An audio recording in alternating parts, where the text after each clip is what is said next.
Buenos días, buen día. Muchas gracias a Propa, a América, a Margalida y a Marimar, y muchas gracias a Esvaluar, a Cifré por acogernos y por tratarnos siempre con tanto cariño y recibirnos también. A ver, tenemos que hablar un poco hoy de redes de derechos, era lo que habíamos comentado. Nosotros empezamos en el Museo Thyssen, pero también en Lugo hay una larga trayectoria, y también una de las cosas que nos gustaría, y que seguramente vosotros también tenéis en vuestros trabajos, es que los trabajos no son de un día para otro, los trabajos son procesos largos. Y si quieres un resultado y un resultado cualitativo, tiene que haber un proceso largo, ¿no? En el caso del área de educación, ahora mismo somos 9 personas con un jefe de área, que es Rufino Ferreras, y cada uno de nosotros, de los educadores que estamos, nos encargamos de diferentes partes. Está Salvador, que es el que nos salva muchas veces de todo lo tecnológico, tiene el nombre muy bien puesto. Ángeles, que lleva toda la parte de conexión con la universidad, de cursos online. Eva, que lleva toda la parte de formación de escuela. Feli, que acaba de entrar en sustitución de Luz Helena y de Mariola, y que bueno, pues se encarga también de toda la parte de idiomas, de inglés. María, que me apoya en todo el tema, es nuestra intérprete en lengua de signos y también tiene una sensibilidad hacia todo lo social, ¿no? Esa es nuestra área. Luego Encarna os va a hablar, porque ella son 4 museos, yo os voy a hablar de dentro de museo de un área de educación. De un área de educación que tiene un trayecto. Si queréis ver y no lo conocéis, hay una página web que es Educatisen, que es independiente a la del museo, pero está vinculada, y tenemos toda la información ahí puesta y además a disposición y con la idea de compartir, ¿no? Bueno, a mí me gustaría empezar con... no, esto no, que esto es tuyo. Con esta idea de qué es la salud. Y puede parecer raro, pero la OMS dice que la salud es un estado de bienestar físico, mental y social, y no solo la ausencia de enfermedad. ¿Por qué empezar con esto? Bueno, porque ya la OMS durante la pandemia y la Comunidad Económica Europea un poquito antes avalaron con una serie de investigaciones, con más de 900 investigaciones, los beneficios de la cultura y el arte y los museos en la salud. Y entonces hay una especie de consejo o de mandato de vincular las políticas culturales y las políticas de salud. Lo habréis oído todos, de que cada vez estén más cerca y se aproximen, y se empieza a hablar de nuevos conceptos, que no son nuevos, pero que nos van a empezar a sonar a todos. Y en lo cultural es un campo que se está abriendo, y de hecho mucha gente ahora está apuntándose y se está incorporando a este concepto. Cuando nosotros empezamos hace más de 15 años, y no somos los primeros que empezamos, era un poco una apuesta personal, una visión y una comprobación por los indicadores de logro en base a la experiencia, pero el tiempo nos ha venido a dar la razón. Hay genealogías muy interesantes, por ejemplo, en salud mental. En Brasil, si no la conocéis, os recomiendo a Nise da Silveira. Nise da Silveira, en la terapia ocupacional, ella era una psiquiatra que se negó a hacer praxis violentas, y a través de la vinculación con las artes acabó produciendo toda una revolución en Brasil, en el Brasil de los años 40-50. Pero en la década de los 60, en Trieste, hay un personaje, Franco Basaglia y su mujer Franca Basaglia, en un hospital psiquiátrico deciden cambiar la manera de trabajar y trabajar a base del diálogo con las personas, del respeto mutuo con las personas y a través del arte. Se produce tal revolución que es el principio de una ley que acaba con los psiquiátricos en Italia y que produce una onda expansiva que produce la primera revolución psiquiátrica. Quiero decir con esto que la idea de que la salud y la cultura van de la mano tiene muchos antecedentes. Igual que hablamos, y a todos nos suena Paulo Freire, Basaglia o Nise da Silveira son nombres con los que deberíamos trabajar. ¿Podemos contribuir desde el patrimonio, la cultura y los museos a crear comunidades más saludables? Esa es la pregunta, ¿no? ¿Y cómo? Bueno, aquí tenéis la legislación, si alguno estáis interesados, y hay un concepto interesante, que es el de salutogénesis. La salutogénesis es la idea de trabajo en el bienestar y en la salud. Y luego hay otra cosa que tiene que ver con la accesibilidad. Y ahora veréis a dónde voy. La OMS también dice, en una de sus últimas definiciones de accesibilidad, que los problemas de discapacidad no radican en la persona, sino en la interacción de las limitaciones de la persona con el medio. Esto es interesantísimo, porque antes la discapacidad tú la tenías, pero ahora la discapacidad te la produce en parte el contexto social. Tenemos responsabilidad, evidentemente. Si no, las personas con discapacidad o las personas con problemas o las personas que están en los márgenes no están en el museo o no vienen a nuestras instituciones, estamos produciendo discapacidad. Y algo más grave, estamos negando 3 derechos. Estamos negando el derecho a la cultura, estamos negando el derecho a la participación significativa, a la ciudadanía, y estamos negando, lo que es más grave según todo lo que hemos hablado, el derecho a la salud. O sea, no es una cuestión de buena voluntad, no es una cuestión de que seamos buenos y queramos incluir a los demás. Es una cuestión de que desde donde estamos tenemos la obligación de crear una sociedad donde todas las voces puedan estar incluidas, donde todas las personas tengan derecho, y lo de la participación es lo más interesante, porque no es abrir las puertas del museo, es abrir las puertas del museo e invitarles y mostrarles cómo pueden construir el museo con nosotros y que nos escuchen y que les escuchemos.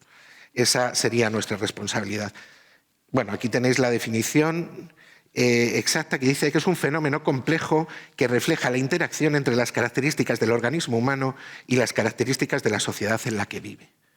O sea, esto que hace 15 años Eva Cifré, cuando empezó con salud mental aquí en Esvaluar, o nosotros cuando empezamos en Madrid, o una de las pioneras, Fina Alert, que empezó en el MENAC con los programas de discapacidad en el 2000 y que luego se convierte en SUSOSPAI, o programas como Revolución Delirante en Valladolid, o como el del MUSAC de Rara Web o Rara Troop, o como nuestras líneas de educación o acción social, o el propio trabajo de la red y de muchos pequeños museos que no han registrado y no hay memoria. Pero creo que hay que reivindicar las genealogías, y las genealogías en el trabajo con salud, con comunidad. Esto no es algo nuevo y no es algo que empiece ahora. Esto es algo que tiene una larga trayectoria en la que llevamos trabajando mucha gente y creyendo mucha gente mucho tiempo. Aunque parezca que de repente se lo inventan o que es algo que se trae de nuevas. No, no es cierto. Si la discapacidad surge en la interacción con el medio, ¿cuál es nuestra responsabilidad? Espacios culturales como escenarios para el bienestar y la participación. Esta diapositiva que veis, la imagen, es el resultado de una investigación, de una doble validación que hicimos del trabajo de 15 años. Lo hicimos con la Universidad de Vic, con Salvador Simó, y a través de una investigación cuantitativa y una comparación. La investigación cuantitativa era a través de análisis de campos semánticos, que eso lo hizo Nerea Ríos, una muchacha gallega brutal, y lo que vimos al hacer la doble validación es que nuestros indicadores de logro en base a la experiencia de esos 15 años coincidían plenamente con el análisis cualitativo y cuantitativo. Luego me gustaría hablar también de esto del análisis cuantitativo y de la relación con el estudio objetivo, porque hay una frase que a mí me tiene últimamente obsesionado, que es una frase de José Bergamín. José Bergamín decía: si hubiera nacido objeto, sería objetivo, pero ha nacido sujeto, y no decía más. Entonces, muchas veces, ¿para qué hacemos los estudios? Para que la academia y el ámbito científico valide nuestra posición, cuando sabemos que el impacto cualitativo es el que no se puede recoger, pero es el que tenemos como indicadores de logro. En uno de los proyectos de Museo Fácil que os voy a contar, una persona solo vino a una sesión. Si yo hubiera hecho un análisis cuantitativo, esa persona no le habría supuesto un impacto. Apareció una vez terminado el proyecto. Era un proyecto con un Aitor Saraiva, un novelista gráfico, y nos trajo todo lo que ella había elaborado en su casa. Era una persona de un recurso psiquiátrico que elaboró un proceso de duelo que llevaba bloqueado 12 años por el impacto de esa primera sesión. ¿Cómo cuantificas eso? Entonces, claro que es necesario registrar, claro que es necesario cuantificar, pero nosotros también tenemos que defender desde nuestras prácticas en museos y en cultura que somos investigadores, que somos portadores de la experiencia y que tenemos esas herramientas de lo cualitativo para vincular con lo cuantitativo, que es lo que nos puede dar la universidad o lo que nos pueden dar los contextos hospitalarios o de salud. Pero no os engañéis, esto no se produce solo en los hospitales, esto es comunidad, sociosanitario y sociocomunitario. Ese es el ámbito en el que estamos trabajando. Y ahí tenéis todos esos puntos: participación social, sensación de bienestar, creatividad y disfrute, normalización de la presencia, reducción del estigma, rol activo y ejercicio de la ciudadanía. Esto es todo lo que salía y es todo lo que nosotros intuíamos que funcionaba, y por lo que un proyecto lleva 15 años funcionando, igual que vuestros proyectos en Lugo o igual que los proyectos que hacéis en Esvaluar, y cuando un profe tiene que hacer un trabajo comunitario piensa: ¿con quién lo hago? Con el museo. O saben los profesionales de ámbito social sanitario que nos tienen a nosotros. Hoy en día nosotros abrimos el programa el 5 de septiembre y el 6 a mediodía lo teníamos lleno y hacemos 6 visitas a la semana. Y no había espacio para este año, pero pasa igual en Lugo o pasa igual, imagino, en Esvaluar, pasa igual en el Reina o en el Prado con Santi, con la gente que trabaja en estos ámbitos. ¿Cómo crear espacios de ejercicio del derecho a la cultura de manera participativa y que sean inclusivos? Bueno, para nosotros son las líneas de educación y acción social. Si en cualquier momento, porque yo con esto me embalo, queréis preguntar cualquier cosa, intervenir, cuestionar cualquier cosa, con toda libertad, ¿vale? Para nosotros es el Laboratorio de Educación y Acción Social, que está dentro de la web. Si entráis en Educatizen hay una parte que son laboratorios, y si entráis en el segundo o tercer laboratorio es el nuestro, el de Educación y Acción Social, donde están recogidos todos estos proyectos. Y se basa en la creación de redes de trabajo, en la persona y su necesidad como centro de esa red, escucha y tiempo, escucha activa, mirada consciente, y nuestro programa base es hecho a medida. Vale. El tiempo.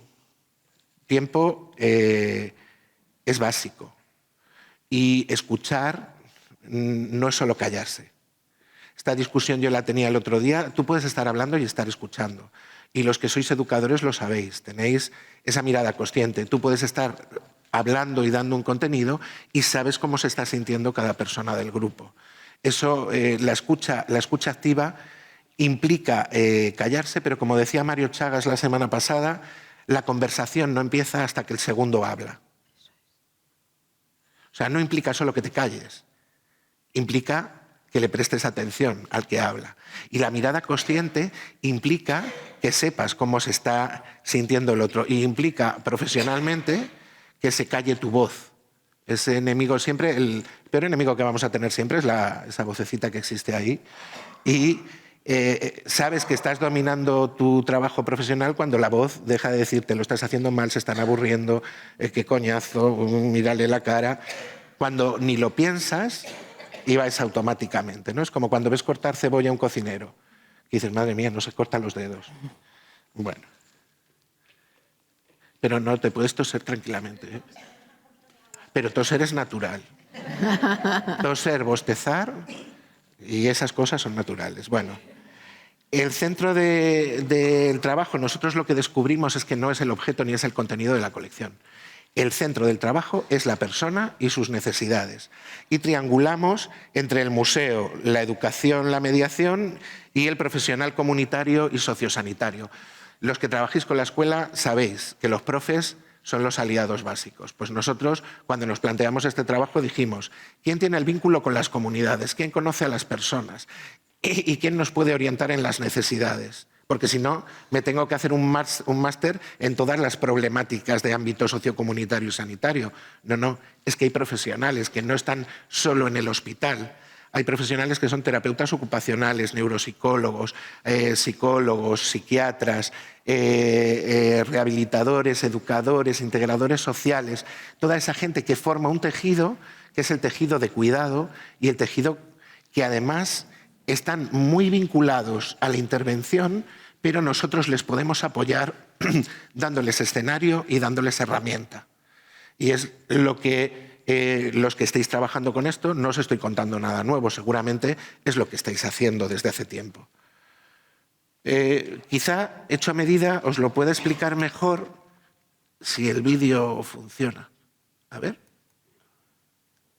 Pero no se oye. Hola, ¿se puede oír el vídeo? ¿Lo paro?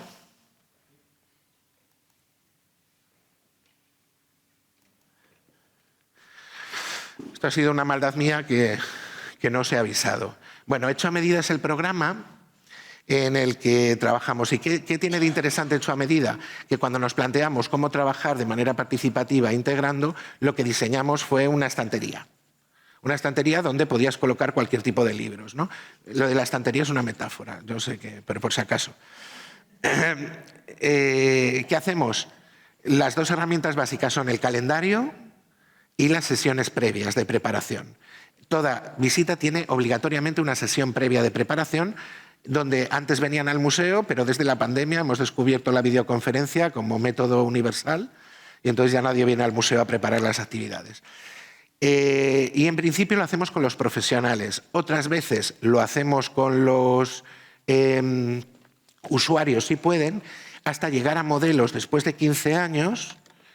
Me vais a permitir que os lea una cosa mientras ponemos el... este es un WhatsApp de una de las profesionales de... ay, por Dios, ¿cómo se llama? Vicenta. Vale. A ver si la encuentro. Oh, no hay... Espera, porque no hay... conexión. No hay conexión. Pero... Ah, vale, vale. Espera, a ver si la puedo encontrar, porque tendría que estar aquí. Pues es que yo no la tengo. No es por cuestionar, ¿eh? O sea, estoy seguro de que tenéis de todo. De todo y mejor, que este no lo tenemos en Madrid, este espacio. Maravilloso. Increíble. Bueno, no os lo voy a poder leer, pero os lo cuento. Me manda un WhatsApp donde me dice los 3 cuadros que van a ver en la visita y la performance que van a hacer delante de cada cuadro. O sea, hemos llegado a un punto en que determinados recursos ya ni siquiera me tienen a mí como referente para plantear lo que van a hacer en el museo. Ellos me cuentan lo que van a hacer para que yo pida el permiso y para que esté dialogando con ellos sobre lo que van a hacer en el museo. Y para mí ese es un indicador de logro. Cuando yo he desaparecido y los que mandan y los que construyen la actividad son ellos. O sea, por eso para mí son como alguien muy especial, ¿no? Dentro de ese Hecho a Medida. No sé si tenemos sonido ya para el vídeo. Si no, pasamos del vídeo. No te preocupes. No. Ah, pues pasamos del vídeo. No te preocupes, ala, vídeo fuera. Pues Hecho a Medida es eso, y entonces en Hecho a Medida diseñamos las actividades y esas sesiones en las que estamos interesados en procesos y no en actividad de ocio es lo que nos permite también generar un proceso de evaluación continua. Entonces, después de 15 años trabajando con algunos recursos, conoces a los profesionales, conoces a los participantes, sabes mucho de ellos. Por eso no vienen muchas veces al museo al año, puede que vengan 3 veces, porque yo ahora ya, como tenemos la saturación que tenemos de visitas, yo no doy más de 3 visitas al curso, por recurso. Pero claro, si son recursos de larga estancia, 6 años viniendo al museo, acaban conociéndote. Y otra cosa, cuando dicen que las personas no son importantes, que lo importante son los proyectos. Bueno, si se van las personas de los proyectos mínimo cambian, si no desaparecen. Entonces, cuando estamos hablando del ámbito social, la relación vincular es básica. Y quieren ver a alguien que conocen al museo. Y somos la cara amable del museo, somos la piel del museo. Otros pueden ser el corazón, el hígado. Nosotros somos la piel y somos la frontera y somos la conexión y somos el órgano más grande y más importante y somos el que damos margen desde la educación a el cuerpo del museo.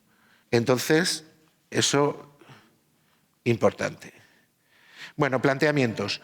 Un museo para todas las personas, que esto habría que cuestionarlo y habría que cuestionar si realmente están todos. Nos gustaría que los museos fueran para todas las personas, pero lo son de verdad. Tenemos que plantearnos, ¿qué desean de nosotros? Porque nosotros pensamos por la gente. Y en este sentido somos absolutamente paternalistas. Es como cuando tus padres decían, no, no, es que lo que te conviene es estudiar. ¿Y si yo no quiero estudiar? No, no, pero tienes que estudiar. Entonces tienes que ver a Goya y una vez veas a Goya ya me cuentas. No solo hay barreras físicas, las barreras son emocionales, las barreras también son cognitivas. Todos los museos, por ley, ya están trabajando las barreras físicas. Nosotros lo tenemos bastante resuelto y tenemos, de hecho, en el museo, y eso es un trabajo que hizo todas las áreas del museo, la gerencia, la dirección, servicios generales, tenemos la certificación de accesibilidad. Pero eso no implica que seamos un museo accesible, porque los contenidos no lo son. Y hay una accesibilidad cognitiva y sensorial, y tiene que haber también cosas como, a veces, una gratuidad.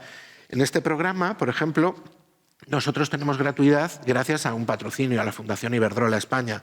Pero durante 10 años el programa funcionó pagando la entrada a los grupos, pagaban 30 euros, que dividían entre los 15 participantes de media.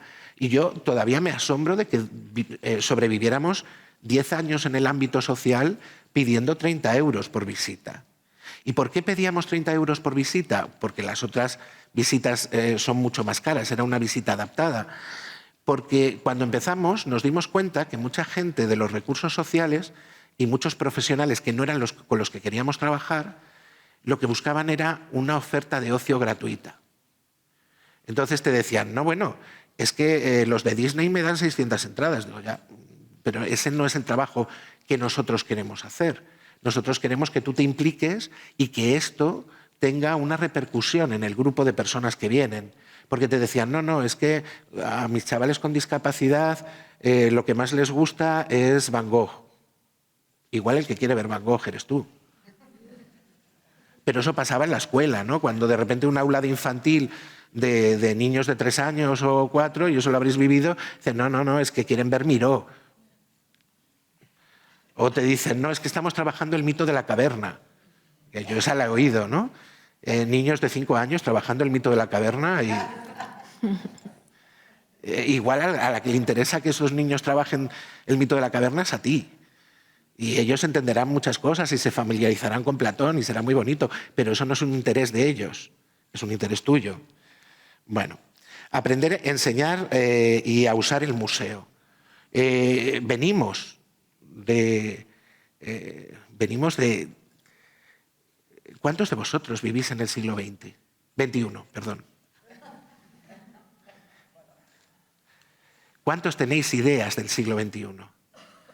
Si yo os preguntara qué es el ser humano, automáticamente, ¿cuántos empezaríais por un animal racional?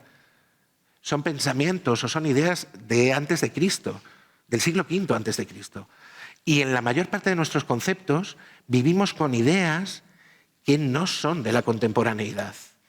Vivimos con un prejuicio de ideas del pasado y vamos a vivir hacia el presente y hacia el futuro. Y el futuro no es muy halagüeño. El futuro necesita nuevas ideas y necesita nuevas visiones.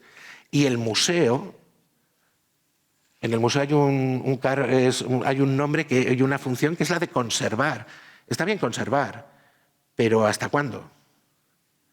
¿Y cuándo hay que reinterpretar y mirar de nuevo? ¿Y quiénes son las personas que pueden salvar o que pueden traer nuevas ideas? Igual no son los que ya están, igual son los que no han venido. Igual son los que no han entrado. Y igual las personas que han vivido y han pasado los infiernos que ninguno de nosotros queremos pasar son el chivato del coche que nos avisa que en el organismo social hay algo que no funciona. Y son los que tienen los aprendizajes de resiliencia que nos pueden salvar a todos. Porque no os engañéis, nadie elige el lugar en el que nace, el idioma en el que habla, ni la religión que tiene. Y todo eso viene cargado de ideas. Y a veces esos aprendizajes muy duros son los que te convierten en alguien que transforma. Pensar en Jean Genet. No puede haber un comienzo más duro que el de Jean Genet. Y sin embargo, hoy es uno de los referentes de la cultura. Quizá hay que transformar la mirada, y no es un favor que nosotros hacemos, sino es un proceso de salvación. Ayer hablábamos de una figura del budismo, un bodhisattva, que es Guanyin, la de los brazos, la que escucha el lamento del mundo. Guanyin, en un momento, puede alcanzar la iluminación, pero decide no trascender al nirvana hasta que el último de los seres vivos de la tierra lo haya hecho. Y oyendo el lamento del mundo se empieza a resquebrajar, y el resto de los bodhisattvas le ponen cabezas y brazos para que pueda llegar. Y la compasión para ella no es intervenir, es simplemente bajar los ojos al corazón. Es apostar por la vida, es apostar por lo cualitativo, y eso es la salud. Cuando tú le dejas a alguien expresarse, cuando le dejas a alguien tener su espacio, cuando le dejas que despliegue las alas y que se vea como nunca se ha visto, y cuando tú tienes la generosidad de mirarle como nunca le han mirado. Bueno, profesionales comunitarios, sociales y sanitarios, trabajo en red. Esto es muy fácil, el trabajo en red es muy sencillo, y además el trabajo en red no requiere mucho dinero. Vosotros tenéis un museo, los de ámbito social tienen gente. Es como cuando ves a tus amigos, pero júntate, ¿eh? Que estáis hechos el uno para el otro. Lo social está hecho para la cultura. Lo comunitario y lo sanitario está hecho para la cultura, pero aún no nos hemos descubierto. Y no nos hemos descubierto, ¿por qué? Porque vivimos en pasillos y no miramos por encima del muro. Pero en cuanto miremos por encima del muro, veremos que la escuela está en crisis entre los sistemas verticales y horizontales, que lo social está en crisis y lo comunitario y lo sanitario entre los sistemas verticales y horizontales, y ahí tú a través del feminismo sabes un montón y puedes hablar de todo el trabajo que habéis hecho, y la cultura está en crisis entre lo vertical y lo comunitario. Vale. Ese es el trabajo en red y nos beneficia a todos. Si tienes recursos, mejor. Pero yo creo que nosotros, aunque penséis lo contrario, somos modelos de crear redes con pocos recursos. El trabajo corto, medio y largo plazo. O sea, la actividad de ocio tiene su sentido, la actividad a corto plazo tiene su sentido, pero la que nos interesa más para hablar de todas estas cosas es la de largo plazo. Diseñar en función de la necesidad. No creáis, no os inventéis las necesidades. Hablar con la gente y pensar en lo que necesitan. Hoy, las ayudas a la discapacidad de repente tienen mucho desarrollo las cosas que la NASA desarrolló para las necesidades de los astronautas en el espacio. Porque de repente los astronautas en el espacio eran personas con discapacidad. Si te falta la gravedad, tienes un montón de problemas. ¿Cómo haces pis? ¿Cómo escribes? Bueno, pues esas cosas de repente tenían una increíble aplicación práctica en el mundo de muchas personas, ¿no? Si miras la necesidad, estás generando recursos que van a ser útiles para todos. Y para mí eso es una inclusión real. Hablamos de la inclusión. Para mí la inclusión, pero esto es una cuestión personal, no existe. Existe cuando se da, de manera natural. El resto es integración. Y nosotros lo que vamos a hacer es integración con una dirección hacia la inclusión. Pero la inclusión es cuando de repente de manera natural tienes población migrante, población con discapacidad física, 2 personas con discapacidad sensorial. No estoy acostumbrado a verte tan callada. Es que estoy, ya sabes que se abre en Madrid.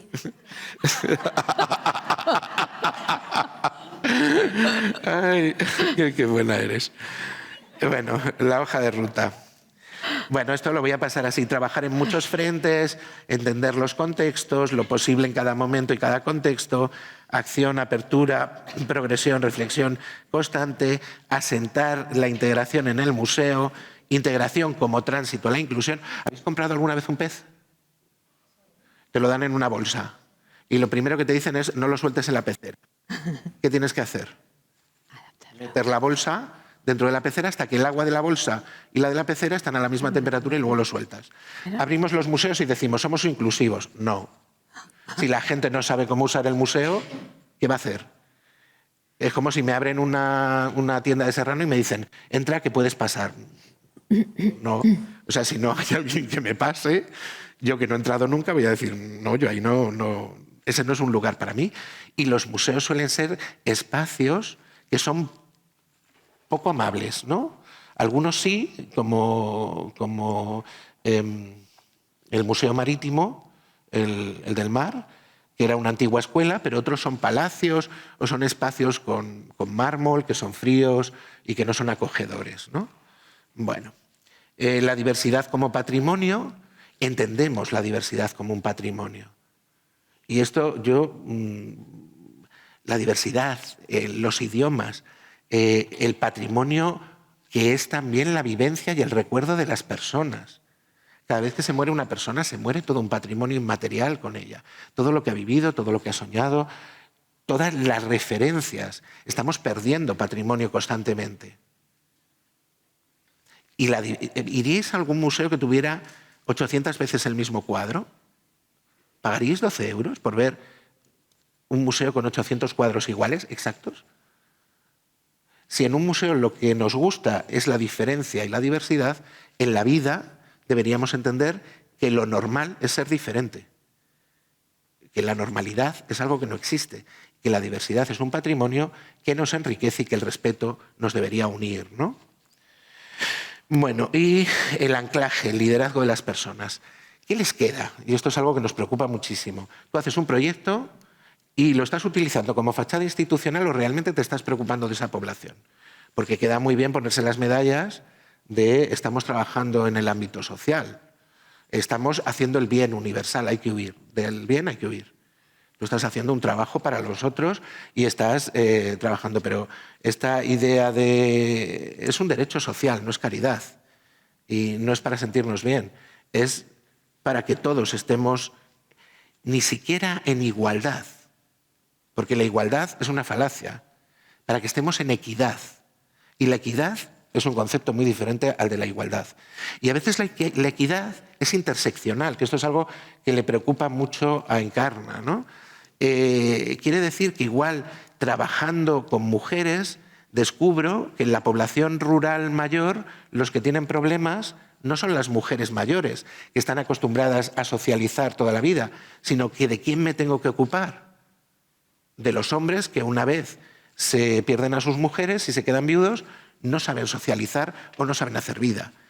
Igual la equidad es poner el trabajo o el foco donde se necesita, donde hay una necesidad o donde hay un problema.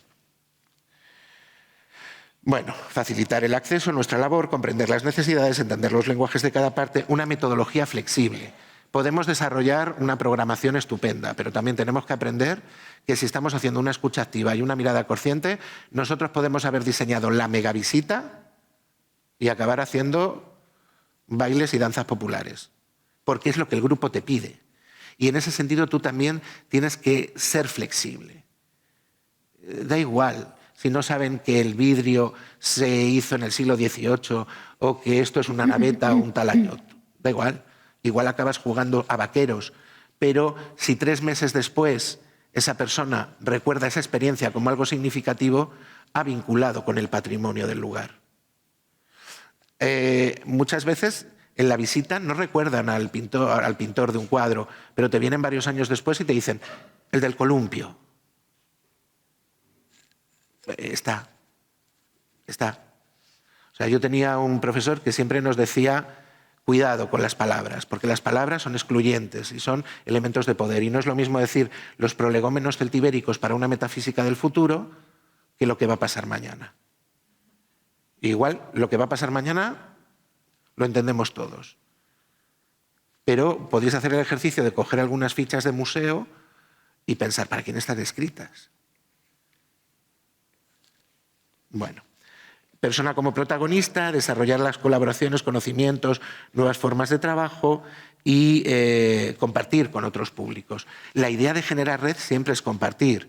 ¿Cómo funcionan las comunidades? A base de dones y contradones. Yo sé lo que doy y sé lo que recibo. Si no, estamos hablando de un sistema social, ¿no? Desde arriba me dicen, pero las nuevas comunidades o lo que caracteriza a las comunidades, y nosotros queremos hablar de comunidades, es que son asociaciones naturales en las que sé los intereses que tengo y lo que comparto. Bueno, herramientas, las que hemos hablado, y este es un círculo de cómo funciona un proyecto, ¿no? El deseo de mejora, la mayor autonomía, la identificación, aprendizaje de actividades, obtención de objetivos, competencias, aceptación de mayores riesgos. Y volvemos. Esto es como un círculo vicioso. Yo voy dando esa capacidad de autonomía a las personas. Después de 15 años, los datos de este último año, pues los veis por ahí. No sé si son 135 visitas, 2.300 personas, 79, no lo veo porque es muy pequeñito aquí. Bueno, pero nacimos como algo absolutamente marginal, pero ahora somos una parte importante del área de educación y toda la parte social ha ido creciendo a lo largo de estos últimos 15 años, que fue cuando sistematizamos. Tenemos tres partes. Una es hecho a medida, que no os he enseñado antes. Otra es Museo Fácil. Y Museo Fácil es la construcción de un recurso de accesibilidad sensorial o cognitiva con la idea de que sea un proyecto de accesibilidad universal. ¿Seguimos sin vídeo? ¿Tenemos vídeo ahora? ¿Sí? Vale. Pues a ver si os puedo enseñar este.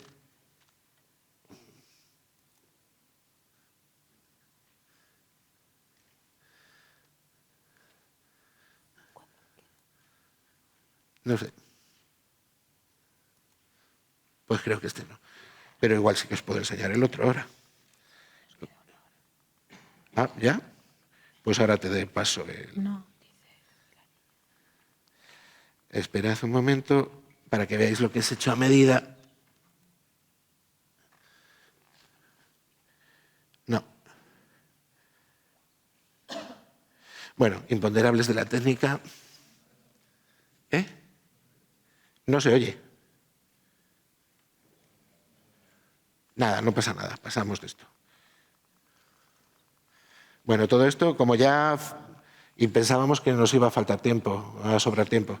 Bueno, el patrimonio como inclusión y tenemos otra parte interesante que no os he contado aquí, que es Dinamo Alternador. O sea, los pies son hecho a medida, es el programa de visitas.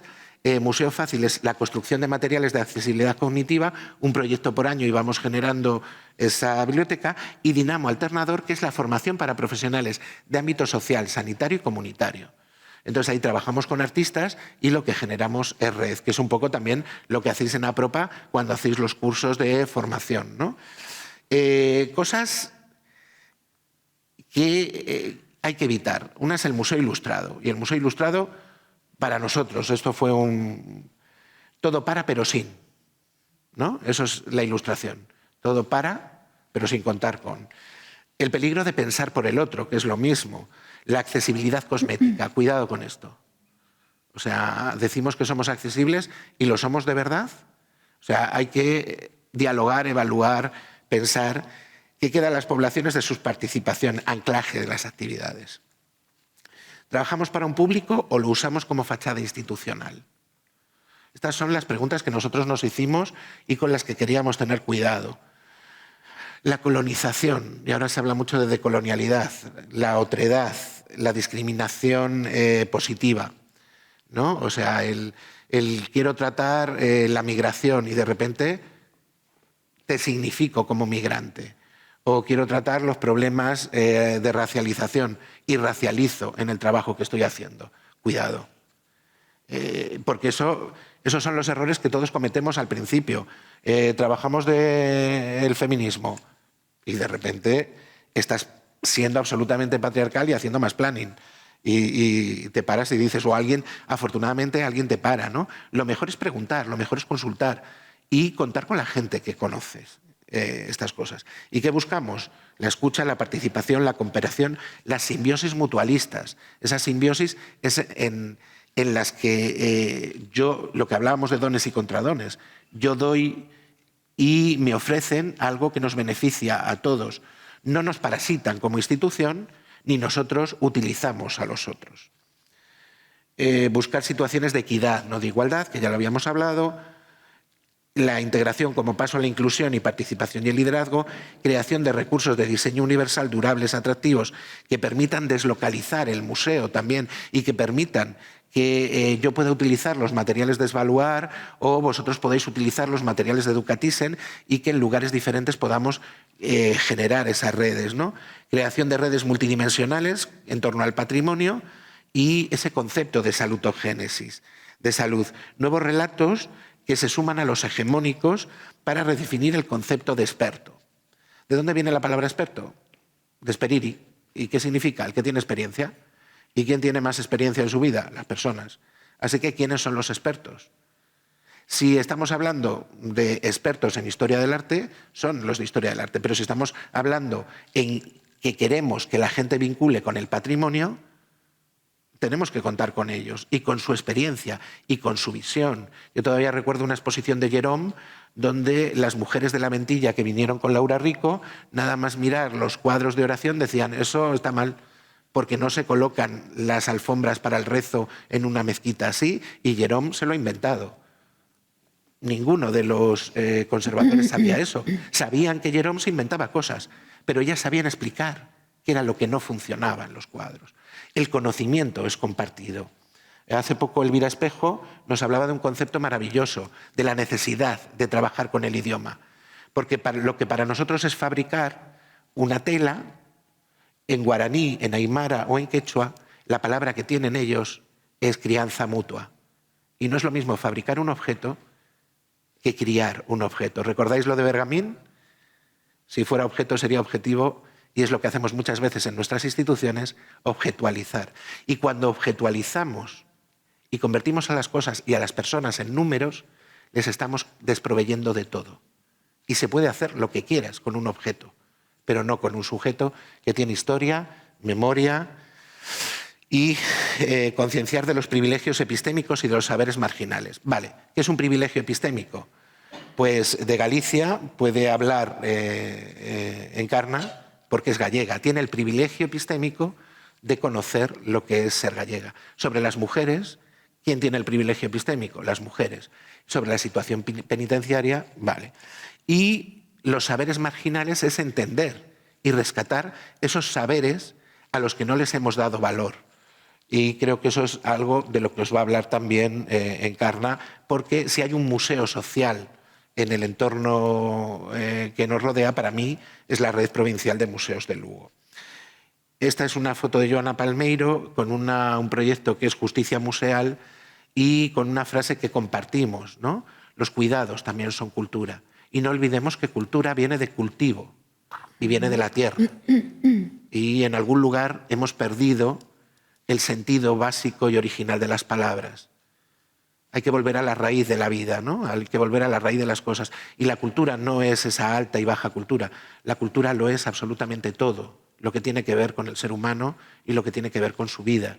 Y si somos custodios de patrimonio, somos custodios de esa cultura también.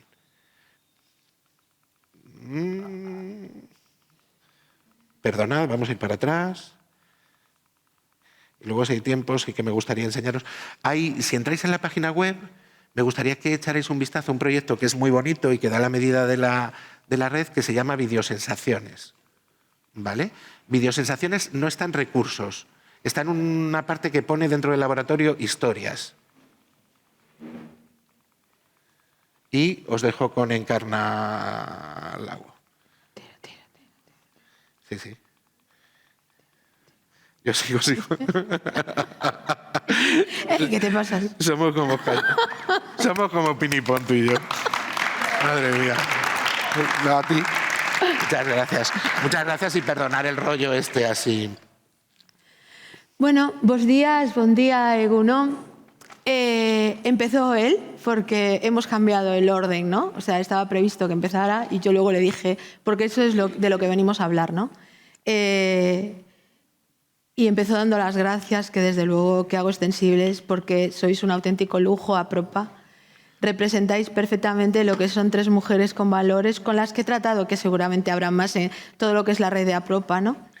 pero ética, técnica y empatía y alteridad, como gestoras culturales, lo habéis demostrado en la gestión y el hilvanar y el tejer las urdimbres que nos han traído a este territorio que queremos tanto como es Mallorca.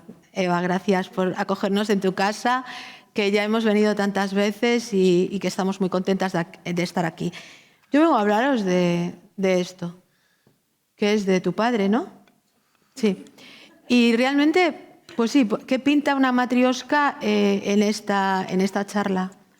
Es más, ¿por qué ha empezado él antes? Alberto representa los cuidados, representa lo que es tejer redes, representa realmente de lo que veníamos hoy a hablar aquí, ¿no? De lo que es un profesional con ética, con técnica, con empatía. Y también me gustaba que empezara él para que yo dar pie a algo que él no cuenta, pero que yo cuento.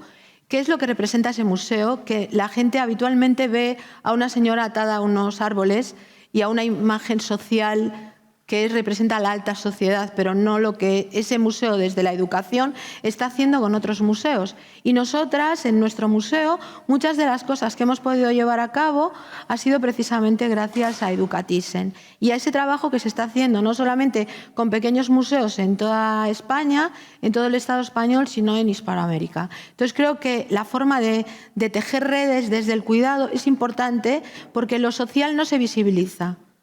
No se visibiliza. Hoy veníamos a hablar de derechos, veníamos a hablar de cultura y veníamos a hablar de tejer redes. Que la cultura es un derecho es tan normal como que es un derecho fundamental, pero somos países que legislamos para no cumplir. Igual que somos países, y en el mundo de los museos de eso sabemos mucho, que nos pasamos la vida buscando definiciones para luego no ser lo que quieren que seamos. O sea, acabamos de reunirnos profesionales de todo el mundo para definir museo. ¿Y qué es un museo? Un museo, si no es social, no es un museo, es un almacén de objetos muertos e inertes. Si no está al servicio de la sociedad, no es un museo. Si no hay investigación, conservación, difusión, no es un museo. Es otra cosa. Es decir, que las circunstancias nos lleven por un camino o por otro, es lo que tenemos que replantearnos. El tiempo, aunque hayáis visto muchas diapos, no os asusto, es un poco porque quería hacer un repaso. Venimos a hablaros de un camino desde un territorio como es Galicia, que no es fácil salir de Lugo, ni tren, ni avión, pero que salimos, ¿vale? Y estos son los procesos y los caminos, y es por lo que estamos aquí. O sea, estamos aquí porque son procesos donde otras personas ayudan a legitimarnos y nos sacan y ayudan a visibilizar lo que pasa allí. Yo llevo gestionando museos hace 25 años, formando parte de un equipo que en un momento dado decide dar un cambio en el modelo institucional. Más allá de la política, porque el valor de la palabra, igual que he dicho, el valor de la palabra museo se pierde, el valor de la palabra derechos se pierde.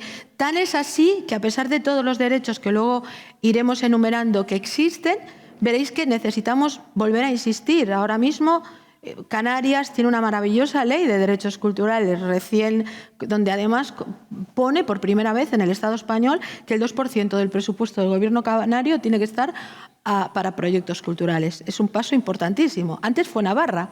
Es decir, la necesidad de poner el foco en otra necesidad. En Galicia estamos trabajando también en volver otra vez a sacar una ley de derechos culturales. Todo está escrito. Es decir, es que damos vueltas y vueltas y vueltas. ¿Y por qué? Porque no ponemos a las personas en el centro. Cuando hablamos de sostenibilidad nos imaginamos pajaritos y mariposas. O sea, medio ambiente, naturaleza, calentamiento de la tierra. ¿Pero a quién calienta la tierra? A los que vivimos, a los que necesitamos un hábitat no extractivista. Cuando hablo del feminismo, del ecofeminismo, hablo desde luego de modelos, que hay otra manera de vivir y de estar de ser en el mundo. Y luego otra historia, que también porque he empezado el segundo. Yo soy especialista en plagiar sin dinero las cosas que se le ocurren. Entonces me parecía maravilloso y vamos a hacerlo aquí, ahora mismo. ¿Cómo te llamas? Mari. ¿Por qué? No me muevo del cajoncillo. ¿Cómo? ¿Por qué? ¿No sabes por qué? Por mi padre. Por tu padre, vale. ¿Y tú? ¿Y por qué? Tu tía. ¿Y tú? Tu abuela. ¿Tú? ¿Y por qué? ¿Alguien tiene alguna historia rara de algo? ¿Tu nombre cómo es? ¿Y por qué? Tu abuelo, vale. Yo os voy a contar. Y además es que voy a aprovechar. Mi madre quería llamarme María. Y resulta que mi padre quería ponerme como su madre, ¿no? Y entonces mi madre, que con el sentido del humor, le dijo a mi padre, sí, hombre, ya, y como la mía, y como yo. Y mi padre, que una de las cosas que yo no he heredado, pero que yo sí, era el sentido del humor, que me lo metieron así en vela, ¿no? Y cogieron, y mi padre se fue y me apuntó en el registro civil con los 4 nombres. María Encarnación Esperanza Batutila, es decir, es la genealogía femenina. Diréis vosotros, ¿y esta por qué me está contando esto? Pues porque estoy plagiando a Alberto. Entonces, estoy plagiando a Alberto porque, fijaros una cosa, las historias, posiblemente mañana os olvidéis de qué dijo Encarna Lago de la Red Museística hoy aquí, pero no os olvidaréis de que tengo 4 nombres. Las historias no se olvidan, los datos sí.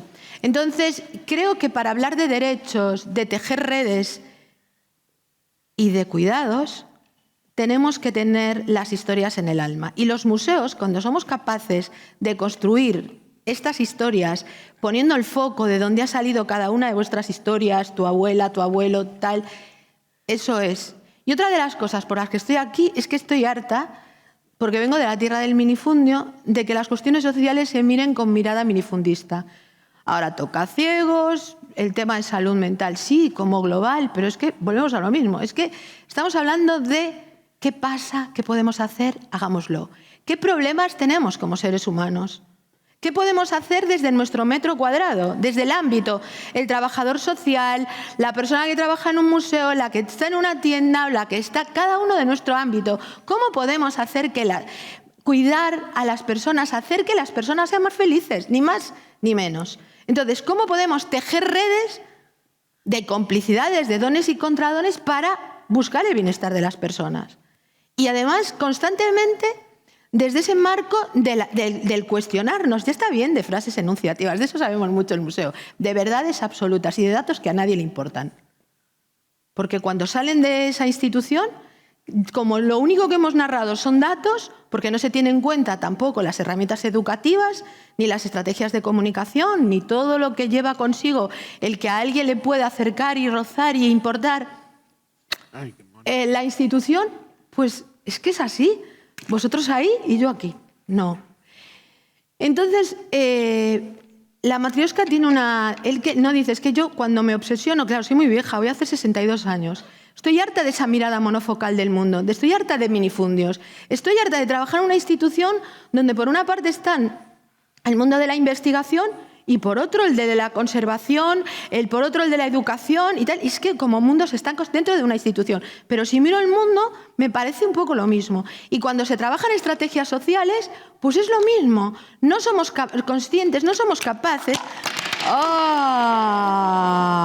de hacer esto, sí.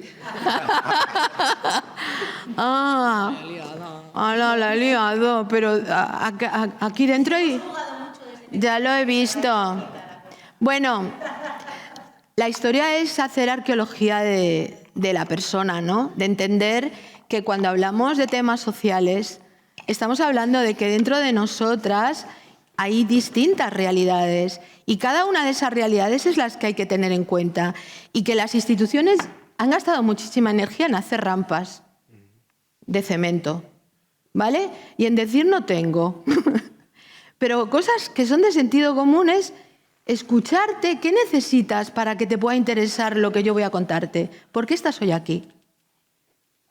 Porque me interesa mucho el tema de los derechos. ¿Te interesa mucho el tema de los derechos?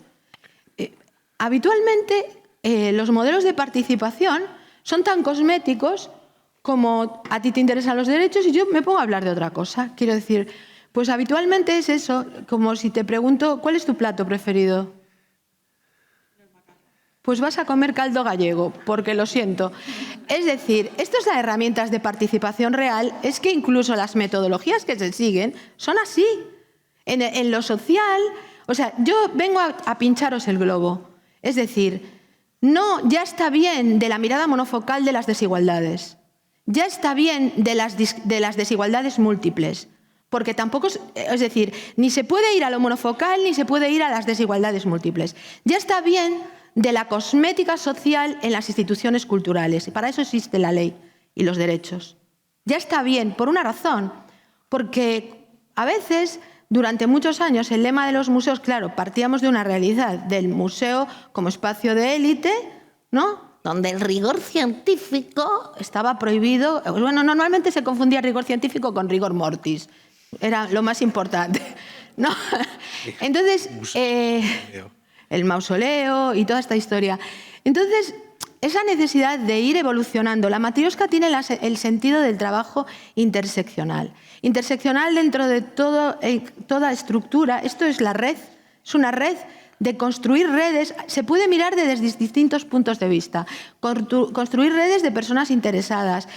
Trabajar de una manera interseccional es tener en cuenta, no es lo mismo ser mujer que ser mujer con discapacidad en la ciudad o en el rural, que ser mujer con discapacidad y lesbiana, que ser hombre o mujer.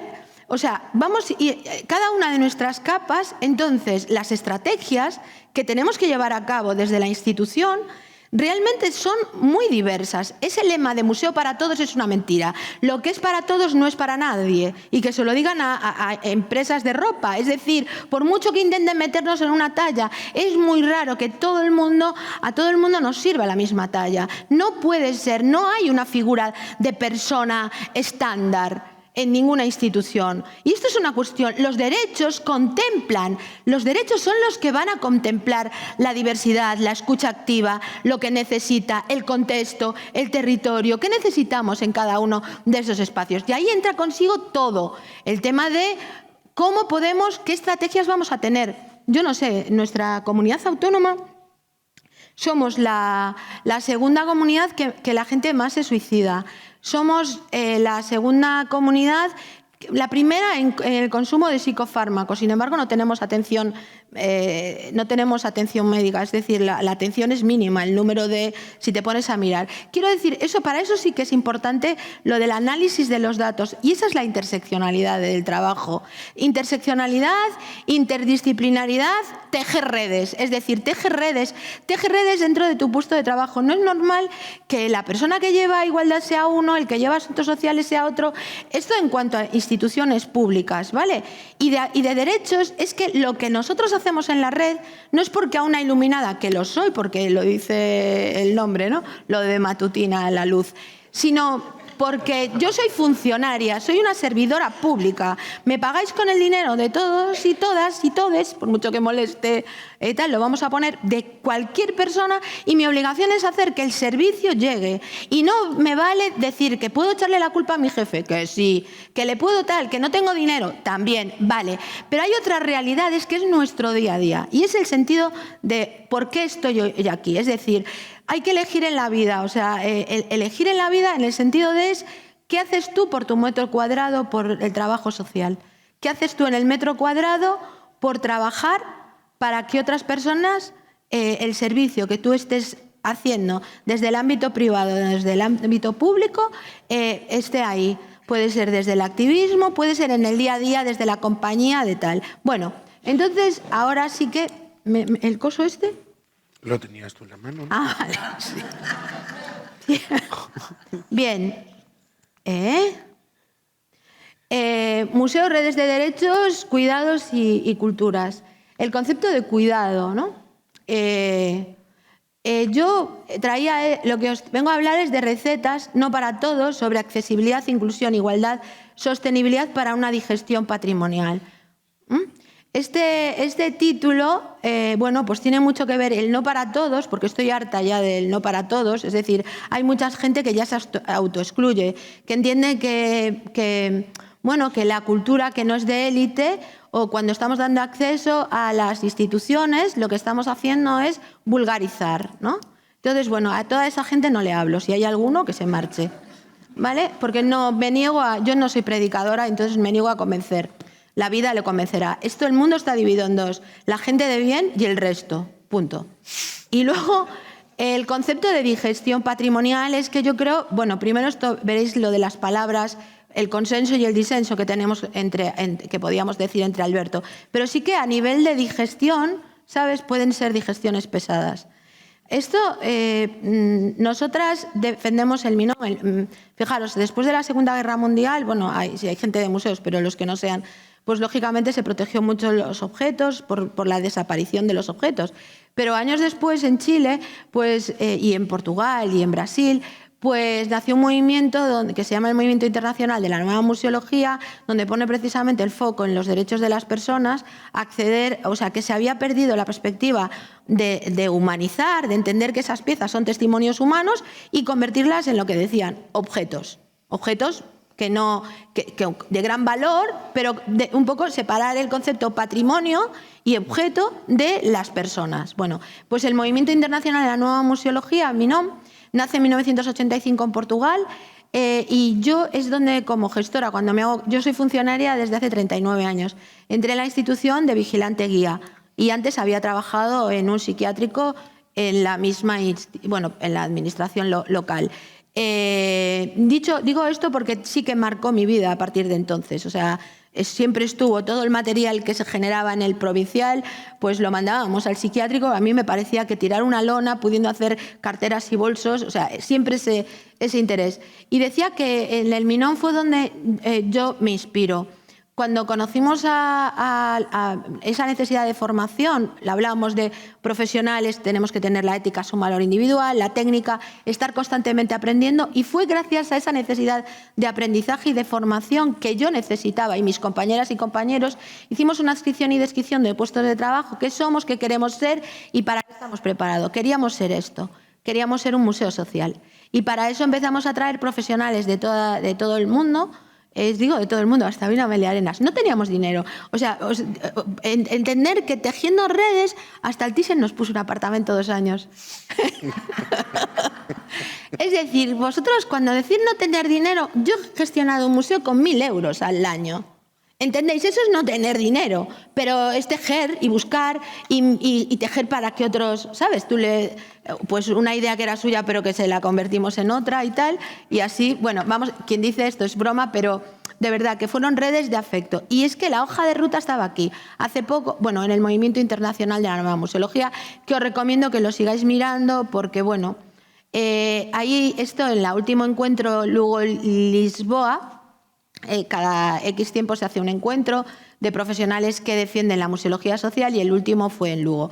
Primero fue a través de online con 780 profesionales y entonces hablábamos de la museología 4D, ¿no? Que es la social, la ambiental, la política y la económicamente sostenible. Y ahí es donde el compromiso que adquiríamos era ese punto 2, ¿no? Del cuidado, de la hospitalidad, el papel socioafectivo, la revolución del afecto dentro de las instituciones en vez de los codazos, ¿no? Quítate para ahí, que eso no es mío.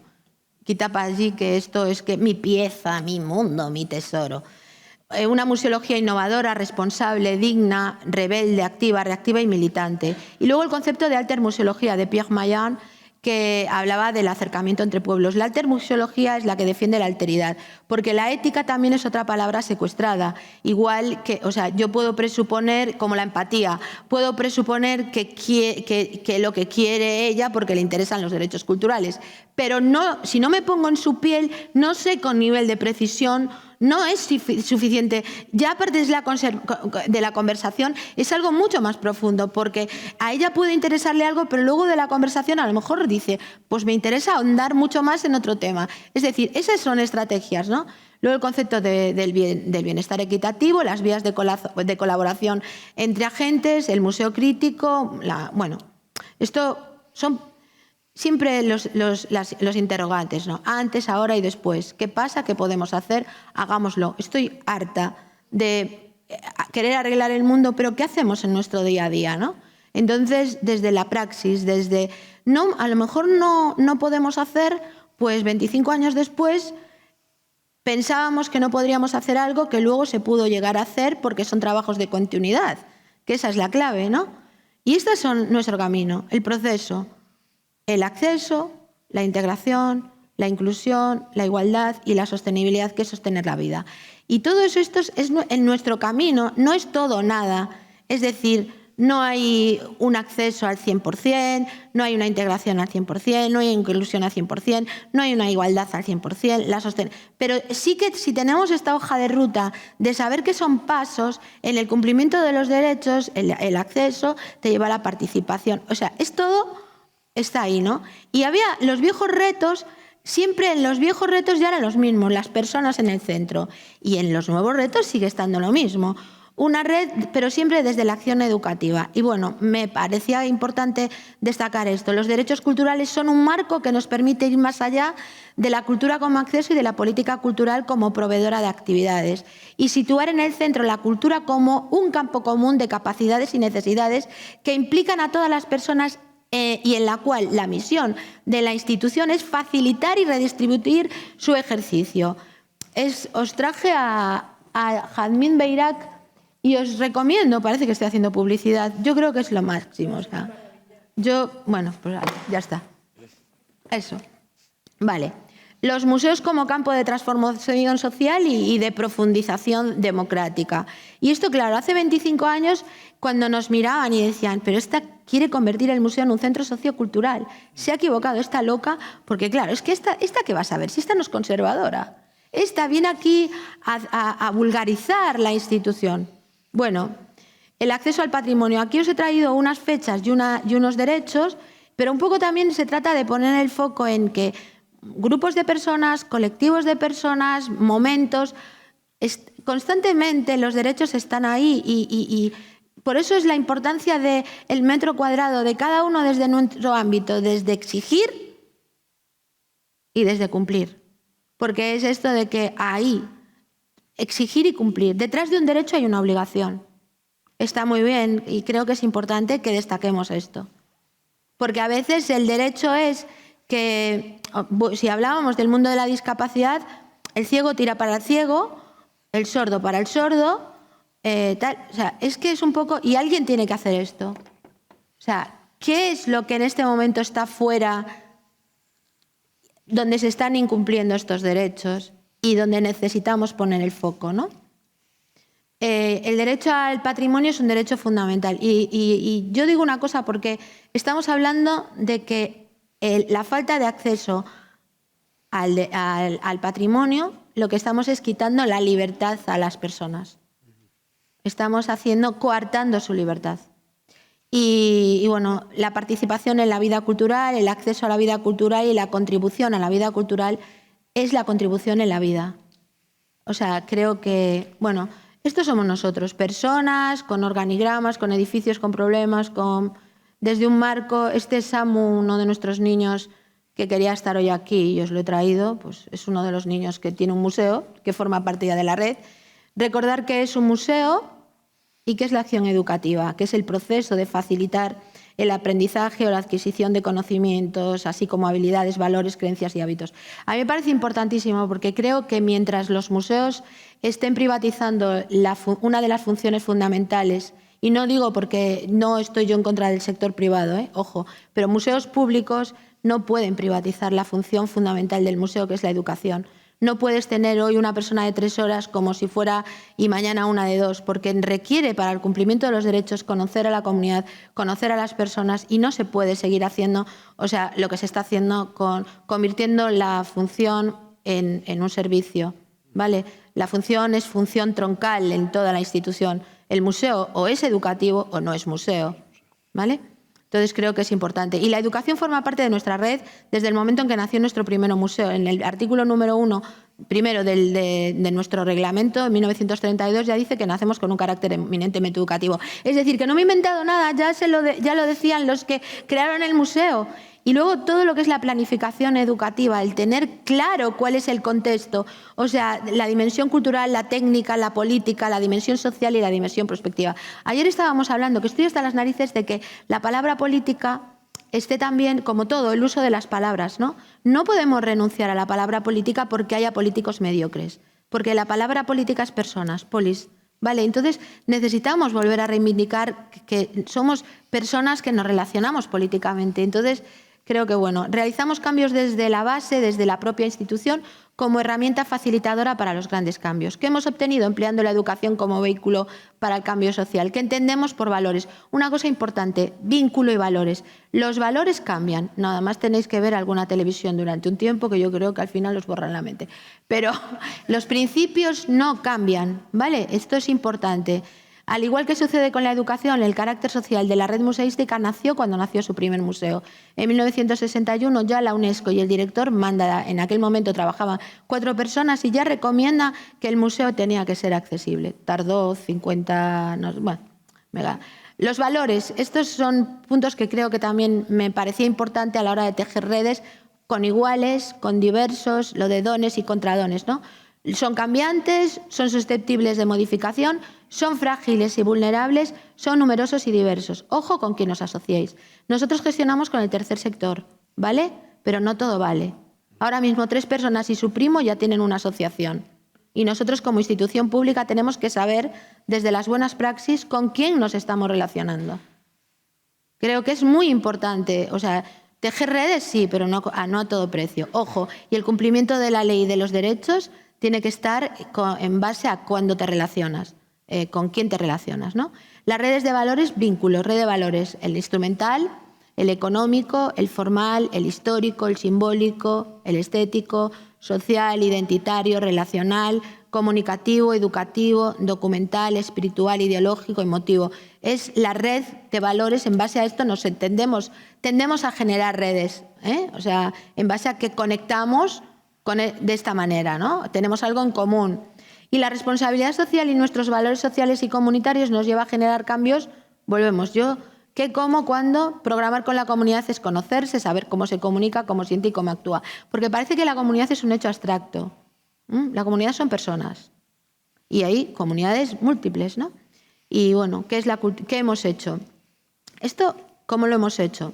Potenciando la identidad, bueno, son lo típico que podría hacer cualquiera, generando cambio desde esto sí que es importante porque es nuestra hoja de ruta. Escuchamos, reflexionamos, conversamos, nos formamos, planificamos, ejecutamos y evaluamos. Una cosa, las evaluaciones no son hacer autopsias para echarle la culpa a alguien, ¿vale? Y el sistema es muy perverso. Siempre se piensa en la evaluación de no solamente lo cuantitativo de la cifra, sino con el concepto de la rentabilidad. La rentabilidad económica por encima de la rentabilidad social. Solo con que le mejores la vida a una persona, ya eso es rentable. Pero también para esto, por eso hablo de 25 años, la red es el plan. El programa es la museología social. Los proyectos es lo que van entrelazando para ser capaz de llevar a cabo la misión que has lanzado con el plan, ¿vale? Y las actividades y las tareas. Mucha gente cree que una actividad, que porque mi perro cace una mosca nos caza moscas, es decir, no es hacer una actividad, es el día a día de una institución. Estoy harta de las cuestiones cosméticas y de la gestión de efemérides sociales. El día D. Es importante sumarte al día D porque el día D se pone porque hay una necesidad de poner el foco. Pero también nosotras, cuando trabajamos desde la responsabilidad social los 365 días, tienes que trabajar pensando que cuando pongas el día D, recuerdes que mañana esto sigue y que antes de ayer también sigue. Vale, yo creo que es algo como importante. Y luego los aprendizajes de la UNESCO, constantemente aprender a ser, a hacer, a vivir juntas, a conocer, ¿no? Esta es nuestra vida. Bueno, y lo que hablaba antes de donde hay personas, nosotras estamos. La red provincial de Lugo en las diferentes también. El tema de las redes, porque buscamos herramientas. Cuando se está investigando constantemente, si necesitas estar o no estar. Estás donde haya una persona a la que puedas generar un vínculo. Ahora tenemos una red muy grande de, no sé, a ver, unos museos que son 4, el Provincial de Lugo, Pazo de Torc, que os lo recomiendo, está valorado como el segundo mejor museo de Galicia y tiene un presupuesto de 85.000 euros y tiene trabajando 4 personas. Bueno, se prestan servicios desde el Museo Grande a los pequeños. El Museo Provincial del Mar, que era el que decía él, que fue una escuela pequeñita creado por un grupo de niñas y de niños en su día, y un castillo, ¿no? Es una auténtica maravilla. Y no sé por qué decía esto, se me ha ido la pinza. No sé. Bueno, volverá. No, decía que a la hora de generar, no sé lo que iba a decir. Bueno, es igual. Sí, a la hora de, bueno, el ejemplo de programas didácticos colaborativos: simplicidad, participación, colaboración, deducción, diversión, conocimiento y emoción. El humor y el amor es una de las mejores herramientas. Decía que en el pasado nos interesaban exclusivamente de manera monofocal pues el mundo de la discapacidad, el mundo de culturas en diálogo, ¿no? Entonces teníamos programas muy enfocados en ese sentido. Pues no sé, íbamos al mundo de la cárcel, derecho. La Constitución española dice en su artículo 25.2 que las personas en la cárcel tienen acceso a la cultura. Nuestro programa penitenciario se llamaba así. Es decir, siempre los derechos, siempre hemos tratado de visibilizar a través del proyecto el cumplimiento de los derechos y siempre tratando de justificar que no estábamos inventando nada, porque a veces te veían como que es una ocurrencia. No son ocurrencias, era siempre la lectura de todo esto estaba ahí, ¿no? Culturas en diálogo empezamos, no podíamos permitir que nosotras que hemos emigrado, ahora cuando viene gente de fuera, pues bueno, toda esta filosofía. Y esto era nuestro pasado. El álbum de memoria, proyectos donde un abuelo que no tiene niños, pues adopta una niña, un abuelo con Alzheimer, una niña lo adopta y hace todas las propuestas de durante un año hasta que pasa a estadio 2 en función de la enfermedad. Y la niña no tiene abuelos, entonces hemos generado ahí... Son muchos proyectos, ¿no? Un proyecto te lleva a otro, ¿no? Y bueno, fotografía ciegas. Bueno, yo ayer hablaba de indicadores, hoy no ha podido estar porque está currando, pero Eva la conoce y bueno, tendríais que haberla conocido. El año que viene la traes. Ángeles, nosotros en nuestra plantilla tenemos trabajando como funcionarias personas ciegas, sordociegos, Asperger. Bueno, tenemos uno que es ciego, sordo y Asperger, todas las tres. Bueno, quiero decir, es la vida, o sea, hay muchas personas con discapacidad. Problemas de salud mental. Nosotros durante la pandemia creo que pocos museos tuvieron un psiquiatra conectándose con nosotras y bueno, es esa historia, esos son los cuidados, esa es la clave de los cuidados. Bueno, pues Ángeles, en cuanto a indicadores, puedo decir, ella ahora mismo es responsable ya de todos los educadores de los 4 museos, es una persona ciega total, pero cuando empezó en el Museo del Mar y tenía que explicar fotografía y entonces no le molaba.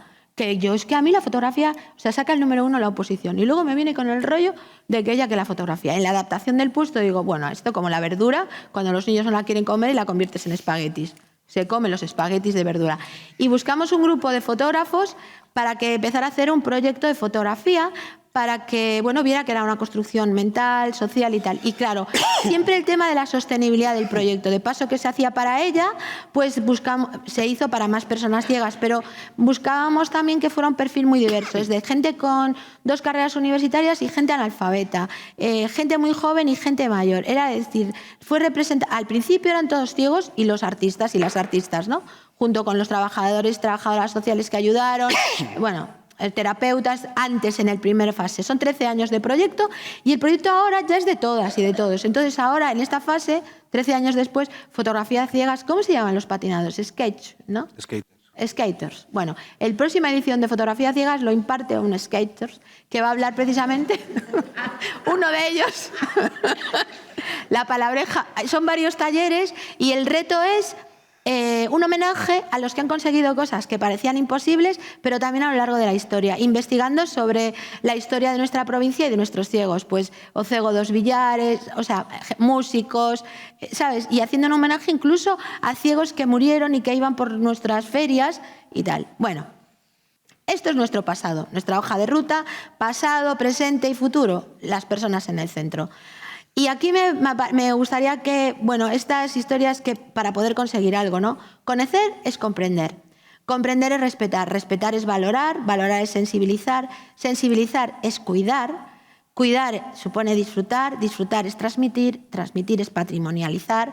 Y todo esto se consigue a través del vínculo. Y esto no lo digo yo, lo dice Olaya Fontal. Para mí te falta ahí algo de lo que hablábamos antes. Si miráis todo esto es salud. Todo esto es cuidar la salud de la comunidad y cuidar la salud de las personas. Claro, es cuidar en integral, es cuidar en integral. Quiero decirte, cuidar en integral es cuidar el todo. O sea, es que cuidar es cuidar, no es volver, ¿sabes? O sea, es todo. Y luego esto también, lo de conocer, ¿no? El conocimiento y el acceso al patrimonio, porque muchas veces, o sea, pensamos que conocer es, pues eso, informar con 4 datos, ¿no?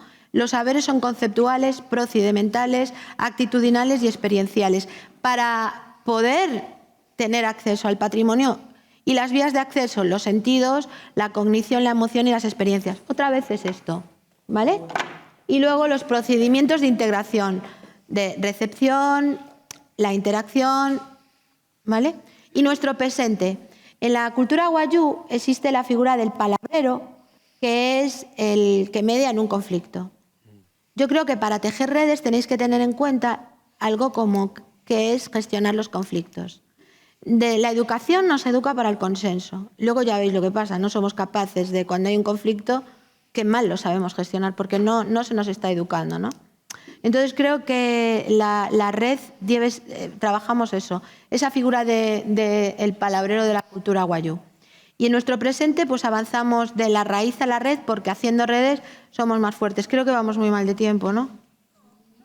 Ah, vale. Bueno, la importancia de la red, la importancia de la raíz. Ser de raíz y ser radical no es ser imbécil. Ser de radical es ser de raíz, ¿vale? Y es importantísimo los derechos que se tenga en cuenta la raíz.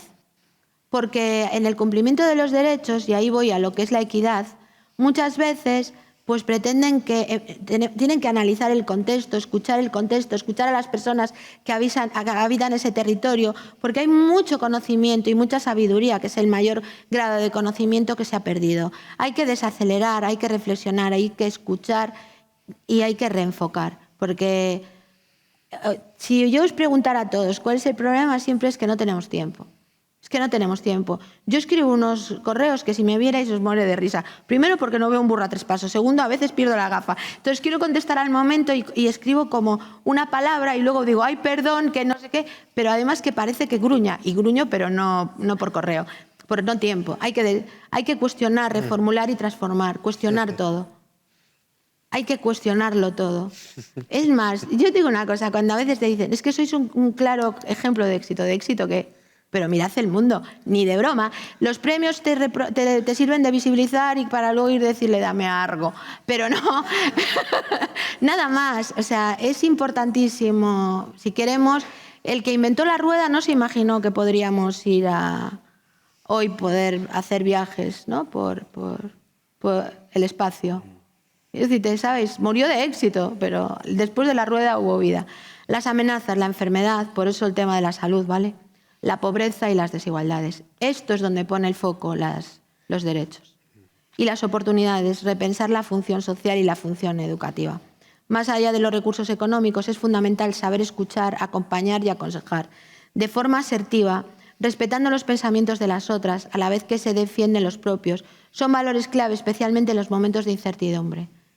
Esto es muy importante, porque a veces nos escuchamos a nosotros mismos. Y a veces acompañamos guiando, ¿vale? Él me decía, ¿cómo vas a hacer en Mallorca? Me voy a hacer de ciego. A mí, una persona que no ve, es la persona que ha guiado mi forma de entender y de ver el mundo y los museos. Ella, digo ella, pero igual que Urbano, por poner el tema de la ceguera, ¿no? Apertura, adaptabilidad y búsqueda de cambios. Los cambios son constantes y la evaluación es permanente. Esto es lo que decía antes, de que no es el todo o nada. Es saber, porque cuando gestionamos desde cualquier ámbito ya sabemos si algo falla o si funciona o no funciona. Pero los que nos pasamos la vida haciendo no tenemos tiempo para documentar.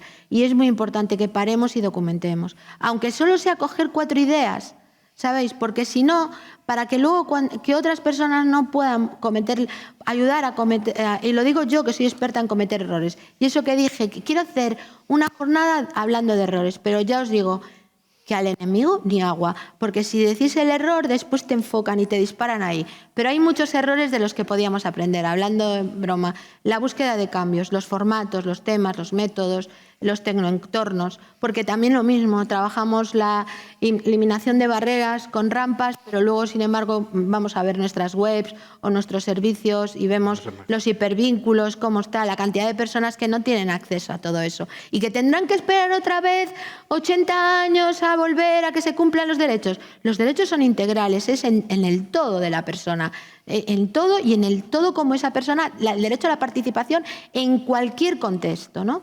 Los vínculos y la evaluación, conectar vínculos, relatos, la importancia de los relatos. El compromiso, contar, comunicar, conservar, colaborar, coproducir, compartir y cuidar. Son verbos en infinitivo. Y yo os aconsejo que, aparte de los subjuntivos, que son abstracciones, por eso empezarlo a eliminar, o deberíais haberlos eliminado de todos vuestros textos en vuestra día a día, porque hay muchísimas personas que no se mueven en la abstracción y no lo entienden, pues yo creo que ya está bien de gerundios, condicionales y subjuntivos, y vayamos a los verbos de acción, ¿no? Y caminos expandidos, la interseccionalidad de las desigualdades. Los últimos proyectos pasan por una lógica monofocal a la interseccionalidad. Estos son los ejes de las desigualdades con los que trabaja la red. La clase social. Nosotros tenemos un museo que representa la fidalguía gallega. Cuando lo montamos, en la planta baja, que estaban los criados, no habíamos recuperado la mirada. Y eso que la persona que atendía el museo era una niña que empezó como criada con 9 años. Gracias a eso hemos empezado a trabajar esta línea, que es Historias enterradas. Ese nuevo trabajo de investigación para volver a rescatar todas las historias. Soterradas es pues, el trabajo de Angelita dentro del Pazo. Pero también soterradas es trabajar la mirada de los archivos cuando se investiga con otra mirada. Una mujer fue violada en 1742 en Lugo, formaba parte del servicio, fue a trabajar con un señor y la violó. Y el señor dijo que no, que tenía un rollo con ella. Llevó de testigo, bueno, ella lo denuncia, y lleva de testigo a un sastre que dice que le hizo un mantelo, que es esta capa. Por eso se llama Soterradas a vida tras o mantelo. Rescatamos ese documento del archivo y lo convertimos en una fuente de inspiración para artistas contemporáneos que han trabajado sobre ese documento, haciendo piezas sonoras, o sea, contemporanizar el pasado. Porque lo que está claro que la parte ancestral es ahí, pero es el Ronsel del futuro. El futuro es ancestral. ¿Entender? Por eso hay que rescatar ese pasado y esa investigación con estas miradas. ¿Dónde están las desigualdades? ¿Dónde están? Sabemos, tenemos muy claro las de género, incluso la de racialización, migración, o sea, se ha trabajado mucho. Pero ¿y otras? ¿Dónde está toda? Bueno, pues todo. ¿Qué pasa con los ciclos de vida? ¿Dónde está la historia de los niños o de los mayores? Porque yo lo que veo en los museos es el relato del blanco burgués poderoso, que es el que el sistema ha legitimado, ¿no? Bueno, pues esto creo que son los ejes a lo que yo... Y este es el camino actual. El camino actual es, bueno, no me da tiempo, entonces ya pobres, encima de que han hecho el cambio. La idea era que os pusiera... Bueno, pues por ejemplo, nosotros empezamos a trabajar con temas de salud mental en el año 2000. Entonces, bueno, ahora ha aparecido una serie de documentación y hemos hecho un museo, dentro del museo, un museo dedicado a temas de salud mental. Vas por una serie donde hay un laberinto, se llama Soterradas a vida tras los laberintos mentais. Es en una finca en el exterior, entráis en la página y podéis verlo porque es todo también virtual. Comunidad de rmpl.gal. A vida tras... Es documentación que apareció en el archivo, el primer proyecto arquitectónico de Galicia, cuando ocupamos el psiquiátrico de Lugo porque tenía que llevar cerrado desde la ley de los años 80 y no se había cerrado. Entonces, el día que se cerró fuimos con 200 y pico artistas, luego se generó unos proyectos que eran de carácter efímero y sanador. Bueno, cosas que pasaron, ¿no?, para visibilizar. Y hoy queremos que sea permanente, no sea una exposición temporal, sino que la gente que va a ver el Pazo vaya y va a ver el laberinto, que es un jardín maravilloso, pues que se acerque a ese edificio y hay unas señales como de turismo rural que te llevan, ¿no?, y te empiezan a dar cifras escalofriantes de la situación de la salud mental en Galicia, en comparativa, y hay unas cifras y vinculadas a la felicidad, ¿no?, y al bienestar, con trabajos de investigación de otras personas que hemos visibilizado. Son muchos proyectos, tenemos residencias artísticas, residencias literarias, residencias tiene todo el mundo, pero buscar que escritoras y escritores vengan a incorporar nuevas narrativas, la importancia de contemporanizar el pasado, de buscar complicidad y tejer redes con las creativas y con los creativos, para que de estos discursos ancestrales traerlos al presente, ¿Vale? Creo que es muy importante. Bueno, Recolectoras Memoria y Tierra ha supuesto... Es que no es una exposición, es todo un proceso de recolección, de escuchar a nuestras mujeres, saber qué necesitan, el contexto, la sabiduría, el conocimiento, y con todo eso, y sobre todo esa idea de las mujeres, no como grupo colectivo, sino como la realidad que necesita, y Mujeres Anónimas representan cada uno de los 67 ayuntamientos de la provincia a través de un proyecto. Ahora, no sé, esto es un grupo, también es otro... tenemos una webserie que estamos precisamente porque cambiando los relatos, ¿no? Intentamos que a través de la webserie pues es también un preso que le mandan, lo castigan a ir a trabajar a la red, a conocer todo el trabajo, y bueno, son 9 capítulos. También está colgada en YouTube.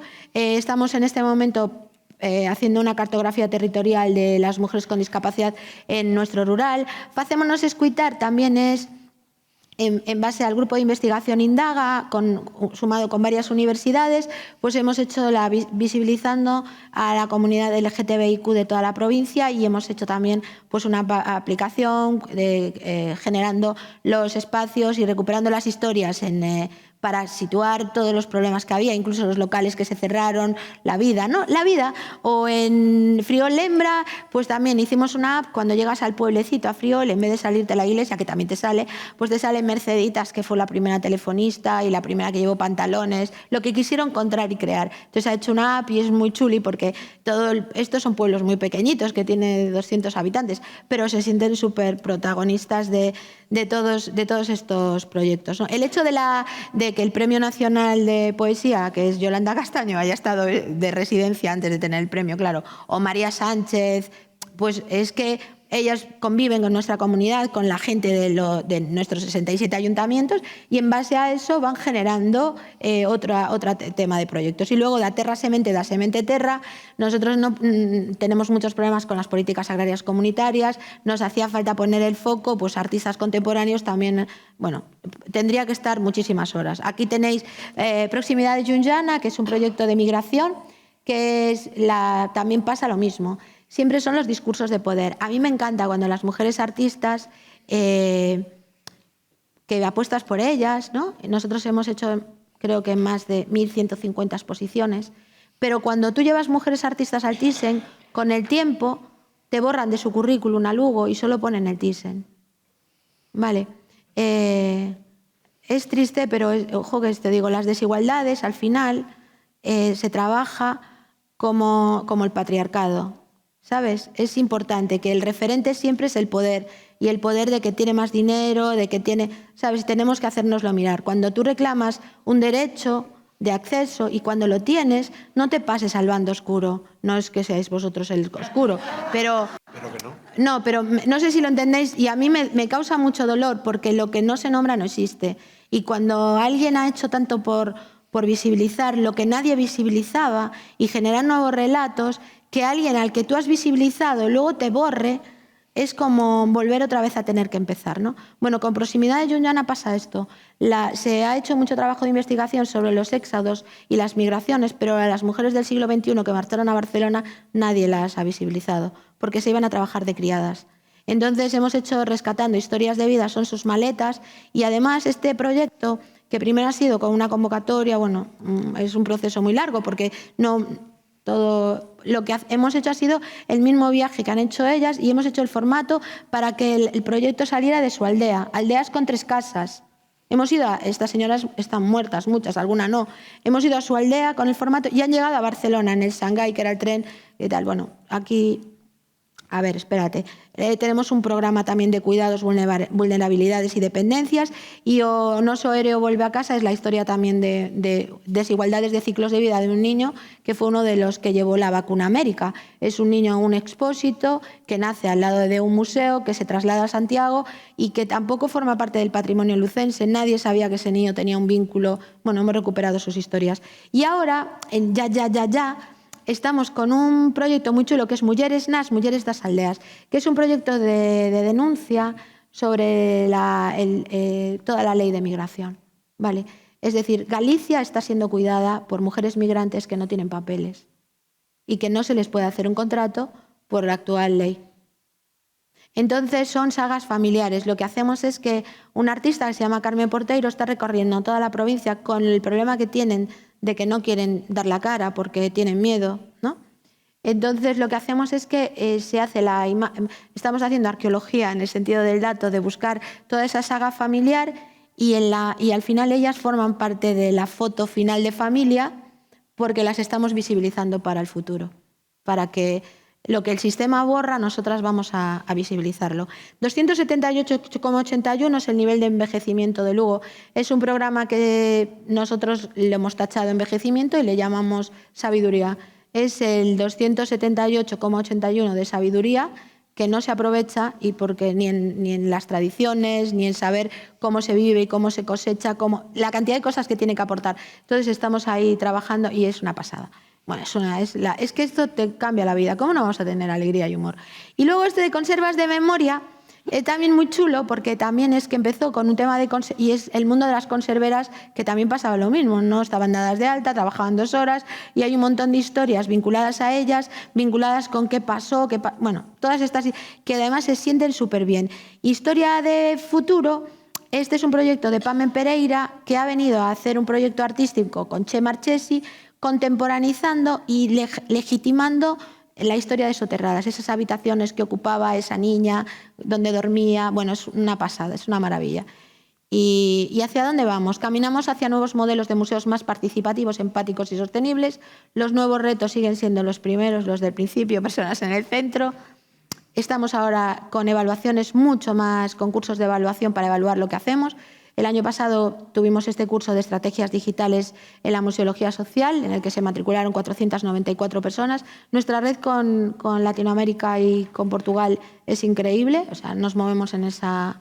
y con el Estado español, y con... no sé, pero nosotros el Día de la Mujer lo habíamos celebrado con todas obras de mujeres, de artistas mallorquinas y piezas de museos mallorquines que se proyectaron en las fachadas de nuestros 4 museos. Quiero decirte que las redes es que cuando vamos no perdemos la oportunidad de seguir tejiendo y de seguir haciendo cosas con otros territorios. Pero esto sí que el que no sabe dónde ir, cualquier camino le sirve. Si no tienes una estrategia, puedes dar pasos de ciego, pero no nunca cumplir los propósitos. Los objetivos es para el que piensa de esa manera cuadriculada. El propósito es esto.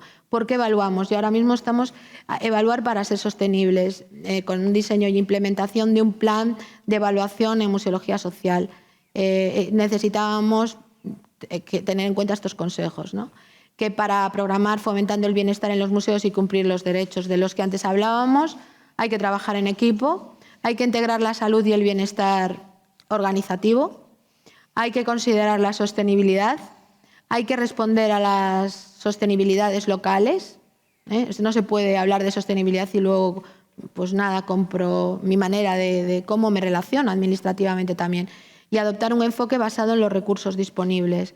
Documentar el trabajo, darse tiempo, compartir el trabajo. Imaginaros si todo lo que hemos hecho de lectura fácil, herramientas, cosas, hubiéramos tenido también la mirada inclusiva, sí.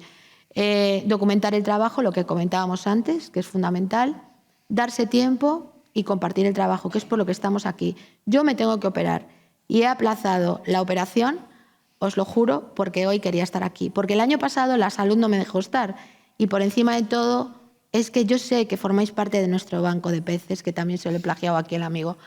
He empezado diciendo que él tenía que empezar y yo acabo también con él y nosotros este banco de peces que tenemos claro que los derechos y lo social está aquí, juntas y juntos tejiendo redes.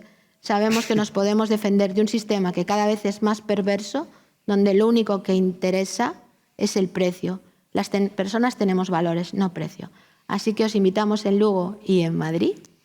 Y ahora tenemos 5 minutos para que podáis preguntarnos o lo que... Teníamos una conversación, pero es que ya sabéis, esas 7 horas para que... Ahora empezaríamos los dos a tirárnoslos... Os íbamos a dar media hora de preguntas. Mirad, esta publicación está libre en online y tiene artículos que os pueden resultar de interés. Os pasaré el enlace para que lo descarguéis. Es gratis, o sea que no... ¿vale? Dos cosas antes por quitaros más tiempo de preguntas. hay dos cosas con la conversación de Encarna. Una es que seamos conscientes de que nosotros somos parte investigadora. Nosotros hacemos procesos de acción y reflexión, pero no documentamos. Entonces es importante empezar a recoger, empezar a documentar. Igual que en el ámbito social se pierde una cantidad de trabajo. O sea, nosotros hemos contado esto, pero que seguro que vosotros tenéis una genealogía parecida. Y lo otro es recordaros simplemente dos cosas. Una cosa que decía el doctor Morri a sus alumnos, un doctor italiano, que le decía, lo primero que les decía al entrar en la clase es, si puedes curar, cura. Si no puedes curar, alivia. Si no puedes aliviar, consuela. Y si no puedes consolar, acompaña, que ya es bastante. Y puede que nosotros no curemos, pero el resto lo podemos hacer perfectamente. Y también recordaros a la antropóloga Alice Meadow, creo que se llama, que cuando sus alumnos le preguntaron cuál era el primer rasgo o signo de la inteligencia humana, ella habló de un fémur roto. La civilización, ella lo evalúa en un fémur que está roto y se ha soldado, porque en la naturaleza ningún animal sobrevive si no le cuida a la comunidad, ¿no? Y la pregunta es tan sencilla como decía Elitis, el poeta griego, si un hombre quiere verse en otro hombre ha de verse, al enemigo o al extranjero lo vimos en el espejo. Y pensar, ¿tenéis cara? ¿La veis? Y si la imagen de vuestra cara no la veis, ¿dónde os miráis? ¿Quiénes son vuestros espejos? Y esa es la red de hilos invisibles que nos une a todos. La soledad es una ficción que hemos creado y que ha creado nuestra sociedad, pero somos un banco de peces, somos una red. Y ahora sí, queréis preguntar ya lo que sea.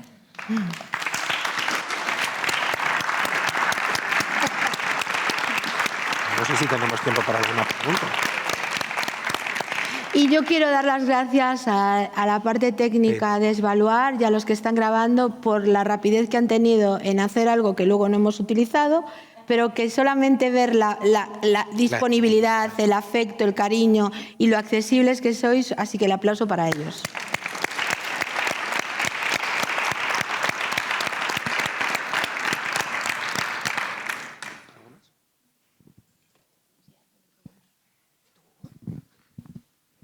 Bueno, no sé si hi ha alguna pregunta, si teniu qualque reflexió, si voleu comentar qualque cosa amb ells. La verdad es que yo creo que tenemos tal información en la cabeza ahora mismo, o yo tengo muchísima información en la cabeza, ya me pedían, ¿nos podrán pasar las presentaciones por los enlaces, proyectos? Yo creo que, pero bueno, no sé. Aprovechémoslos, exprimámoslos. No volem fer ninguna pregunta. No, eso es bueno, el silencio está estupendo también. El silencio es un derecho, ¿eh? Y el no hacer, yo lo digo en los talleres, el no hacer también es una opción. Sí, siempre que la justifiques, ¿no? Como un posicionamiento, porque eso es una parte de identidad, ¿no? Que a veces estamos obsesionados con hacer una actividad y que la gente haga. Es que igual quiero estar y no participar. Entonces, esa es una manera de aprender a escuchar también. Yo quería preguntaros por algo que sale en el libro de Jazmín Beirak, y es el tema de que las instituciones no están preparadas para estos procesos de laboratorio, estos procesos creativos. Los tiempos de la institución a veces no son los necesarios para este tipo de proyectos, y a ver cómo habéis solucionado este tema dentro de vuestras instituciones. ¿Qué estrategias habéis seguido para poder meter estos proyectos dentro de una institución que per se no tiene las condiciones económicas? Ya lo has comentado, muchas veces de personal también nos cuesta mucho, los horarios que no son los mismos que tiene la sociedad, ¿no? Y aparte de eso también muchas veces es la parte más mental, ¿no? Cómo convencemos a todo un equipo de la institución para tirar adelante estos procesos. Esto lo vamos a ver desde dos puntos distintos. Ayer lo comentábamos a la noche. Claro, a ver, es gestionar desde la brecha y desde la fisura. Y es hacer que esa brecha cada vez sea más grande. Y luego la importancia de buscar herramientas de legitimización externa. Mirad, voy a poner un ejemplo. No se ponían de acuerdo, el gobierno era un partido en un sitio gobernaba uno y en otro el otro, para hacer la rampa del provincial. Puedo poner ese ejemplo. En su día. Entonces, como teníamos una comunidad fuerte de personas detrás, que eran las asociaciones de personas con discapacidad, pues Patrimonio denegaba el permiso porque solamente era cuestión ideológica. Entonces, un día, a las 3 de la mañana, colocamos una rampa de 19 metros de madera, que no podía ser provisional, a mí casi me abren expediente. Pero claro, yo digo, me acuerdo que me dieron el toque, ¿no? Y yo digo, ala, ahora que detrás estaba todos los demás, ¿sabes? Es decir, la importancia de tener comunidad hace que tú como gestora te sirvas, y también perder el miedo. O sea, a ver, ayer lo comentábamos porque claro, él es educador, yo ahora me dedico a la gestión, pero yo le decía, a ver, yo antes de ser gerente, yo fui responsable de educación y antes fui vigilante guía y yo siempre he sido así. Es decir, es echar pulsos al sistema sabiendo por qué lo tienes que hacer. Las instituciones somos personas, es que ya es la propia institución. Si vamos a la etimología de la palabra institución, con lo cual realmente el cambio tiene también que venir de dentro. Si yo estoy dentro y no lo hago, que tengo la posibilidad de estar, ¿quién voy a esperar? ¿Que tengan que venir los demás a berrear a la puerta? ¡Cambie usted la institución! Si no le das un derecho, ¿sabes? Esto es... Ella, claro, lo dice muy bien. Es que además lo dice con unas palabras... Las instituciones se han normalizado el ser excluyentes. Y cada vez es más excluyente porque los procedimientos administrativos hacen que incluso no te lo complican todo muchísimo. Bordean... Es que es curioso, fijaros una cosa. Se bordean los derechos para hacer ver que cualquier cosa que quieres hacer estás incumpliendo la norma, pero luego la propia institución es la que no cumple la norma en cuestiones de derechos fundamentales. Y dices, oiga, usted me está diciendo que esto no lo puede hacer porque no es legal, pero es que no es legal esto de lo que está usted haciendo porque su institución no está cumpliendo, ¿sabes? Entonces es importante la valentía, pero no la valentía... porque es lo normal. No, y otra cosa, sobre todo con la gente joven, cuando empieza a trabajar en los centros, esa frase de que como siempre se hizo así, o sea, es que yo eso me la escuchaba, como, ¿está loca? Es que esto siempre se hizo así, pero es que esto no va a cambiar, ¿eh? Y digo, bueno, pues ya veremos. A ver, os digo, pues ya veremos si cambia o no. Pues cambió algo, pero claro, los retrocesos, por eso la importancia también, son muy importantes, no perder la perspectiva nunca, que el avance en lo social vuelve bueno, lo veis, ¿no? Vuelve otra vez al punto de partida. O sea, es muy peligroso, ¿eh? Por eso que, bueno... Bueno, vuelve al punto de partida. Yo estoy enamorado del principio, de uno de los mejores principios de la literatura, que es Historia de dos ciudades. Era el mejor de los tiempos, era el peor de los tiempos, era la época de la luz, era la época de la oscuridad. Cuando avanzas mucho, esto es como la teoría de los líquidos... empujas un líquido igual al que desalojas, ¿no? Según avanzas en una dirección, tienes que tener mucho cuidado con tu propia sombra. Yo, desde mi posición, que es la de educador, ella habla desde la gerencia, y entonces ella lleva el escudo, espada, y los que estáis en la dirección, yo es un puesto que no os envidio, porque sois el sándwich, o sea, os cae por arriba y por abajo. Yo tengo un jefe que cree en estas cosas. He vivido en un ecosistema donde construyeron un área y el museo apoyó, pero hay una frase que yo en algún momento me tatuaré en alguna parte del cuerpo, que es de Héctor Fiorini, que murió hace un año, un psicoanalista argentino que trabajaba con las cuestiones de psiquismo y salud, y decía que se trabaja entre lo dado y lo posible. Claro. Se vive entre lo dado y lo posible. Entonces hay que entender la dimensión en la que estás. Hablamos de tensionar, pero no hay que suicidarse. Claro. O sea, que nos oís a nosotros igual. No. Hay que entender la situación, hay que entender el contexto, hay que entender la institución. La institución son personas, pero son personas que tienen diferentes visiones. Una institución como un museo es como meter a todas las carreras del formato, a los de ciencias, a los de económicas, a los de medicina, a los de no sé qué, y cada uno va a tirar en una dirección. Y eso es maravilloso, porque las instituciones son multidimensionales, porque hay personas que están trabajando en diferentes direcciones. Y esa tensión es la que genera que la entidad exista.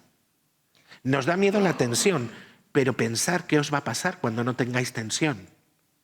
Y sola no puedes, pero con otras sí. Con amigos, con museos, sí. Y con museos sí. Tenéis que venir a Menorca para la siguiente parte. Entonces, la tensión es algo que es interesante. Tú hablabas, no nos han educado para el conflicto. Y el conflicto es la contradicción. Pensar que estamos descubriendo que el universo... Puede que lo más importante de la materia del universo sea la materia oscura. Lo más importante del ser humano es el inconsciente, es donde sucede, lo hablábamos ayer con Claudia, y de repente el color del que vemos las cosas es el único color que el objeto no absorbe. El mundo es paradoja y el mundo es contradicción y las instituciones son contradicciones y tú tienes que aprender a navegar y a encontrar los espacios en los que puedes ir empujando las paredes. Hace 15 años... que la salud formara parte de la cultura era algo muy impensable. Que la discapacidad tuviera unos accesos y tuviera unos trabajos era algo muy impensable. Hoy nadie cuestiona, después de Campeones, que las personas con discapacidad, y a veces es un hecho puntual que se convierte en la gota que rebasa el vaso y que lo transforma todo. Después de las manifestaciones del 8 de marzo, después de una muy significativa, de repente hay cosas que han entrado en el panorama y ya te pueden gustar o no te pueden gustar, pero no puedes no tenerlas en cuenta. Y es un proceso, son procesos y propósitos de cambio. Alguien al que le has dado un derecho no se lo vas a poder quitar. Por eso que digo que cualquier cosa que vayas avanzando es importante porque te vas a convertir después en activista y dices... Y nosotras como institución, desde luego, la clave fue esa. Y luego el buscar también herramientas de legitimización. Y esto estoy muy pesada con este tema, pero fijaros, todo lo que nosotros llevábamos haciendo hasta que hicimos nosotras en red con el Thyssen, nosotros estábamos el día a día ahí, quiero decirte, vieron los ojos, o sea, fue cuando se empezó a visibilizar lo que estaba pasando, me refiero a nivel de quien tenía que dar dinero, le dieron importancia, ¿no? Entonces, es importante, la importancia no es eso, es la importancia de la magnitud de esa red que generes. Que detrás de ti hay muchas personas. Y digo, bueno, cuidado con esta que... Pero nosotras en red se pudo hacer porque había dos personas, que erais tú en Lugo y Ana Moreno, que ahora está en el Prado, en el museo, que apostaron por el proyecto. Entonces, a veces esos proyectos son las personas y son vosotros y son vuestros intereses. Y al final, lo que os apasione a vosotros es lo que va a apasionar a la gente que vosotros llevéis.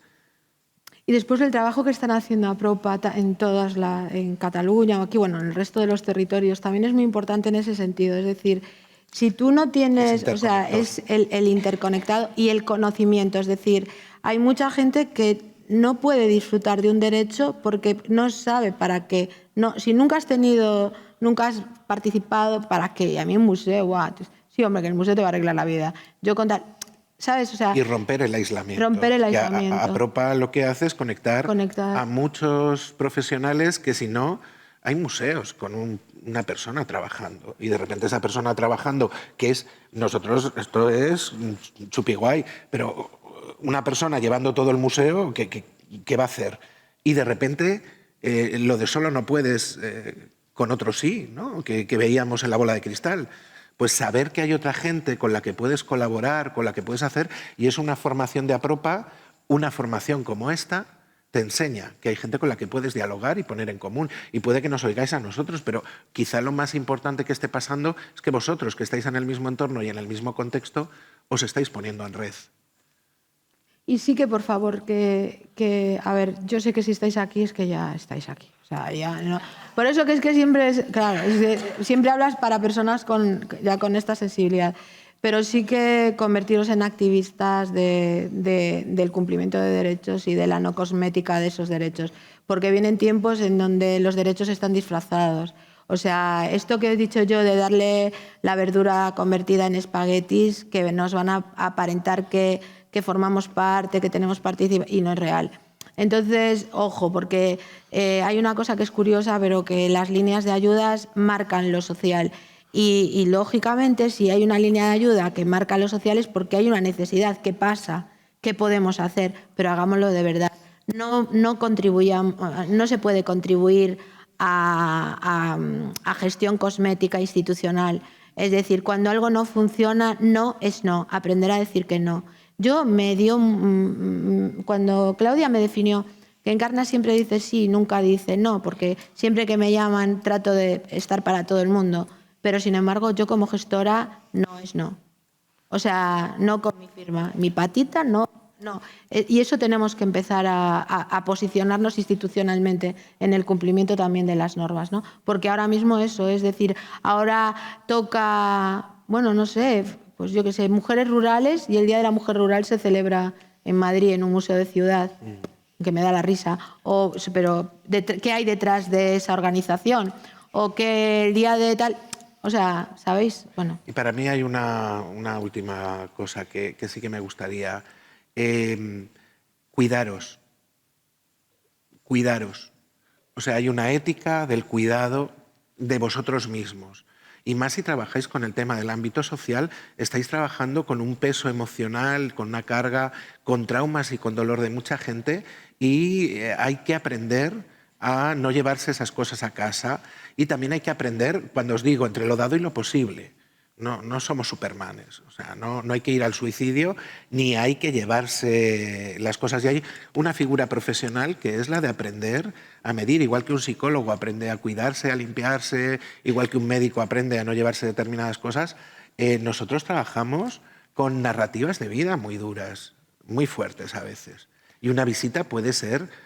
imagino que todos tenéis la experiencia, puede ser un espacio donde se desvelan cosas muy tremendas. Yo recuerdo una anécdota de una señora que, viendo un cuadro que era unos niños en la calle, nos explicó así, de momento, saltó. Claro, la diferencia entre vivir en tu casa y vivir en la calle es que vivir en tu casa te violan pero pasas hambre, pero en la calle por lo menos comes. ¿No? ¿Qué haces con eso? Le agradeces, pero sabes que ahí hay un trabajo. Y si haya venido en un entorno profesional, sabes que puedes trabajar y que para la persona que viene ahí eso es una narrativa de la que tirar y de un desvelamiento. Entonces, cuando empiezas a trabajar con gente en esas situaciones, de repente esas cosas suceden. Y también tienes toda la carga del trabajo diario. Entonces, las instituciones no están preparadas, pero las personas sí podemos estar preparadas. Y las instituciones son personas. Entonces, el cómo cuidamos a nuestros compañeros, cómo nos cuidamos nosotros y cómo gestionamos también la toxicidad, ¿no? Es importantísimo, eso daría para otra jornada, la gestión de la toxicidad. Sí, apunta, nena. Bueno, no sé si hi ha alguna pregunta més, si fem un descanset, un cafetet, i descansar 20 minutets, si vos pareix, i després continuam amb en Guillem, que ja és per aquí amb nosaltres. ¿Sí? Sí. Muchas gracias. Muchas gracias. Vamos a tomar un cafetito.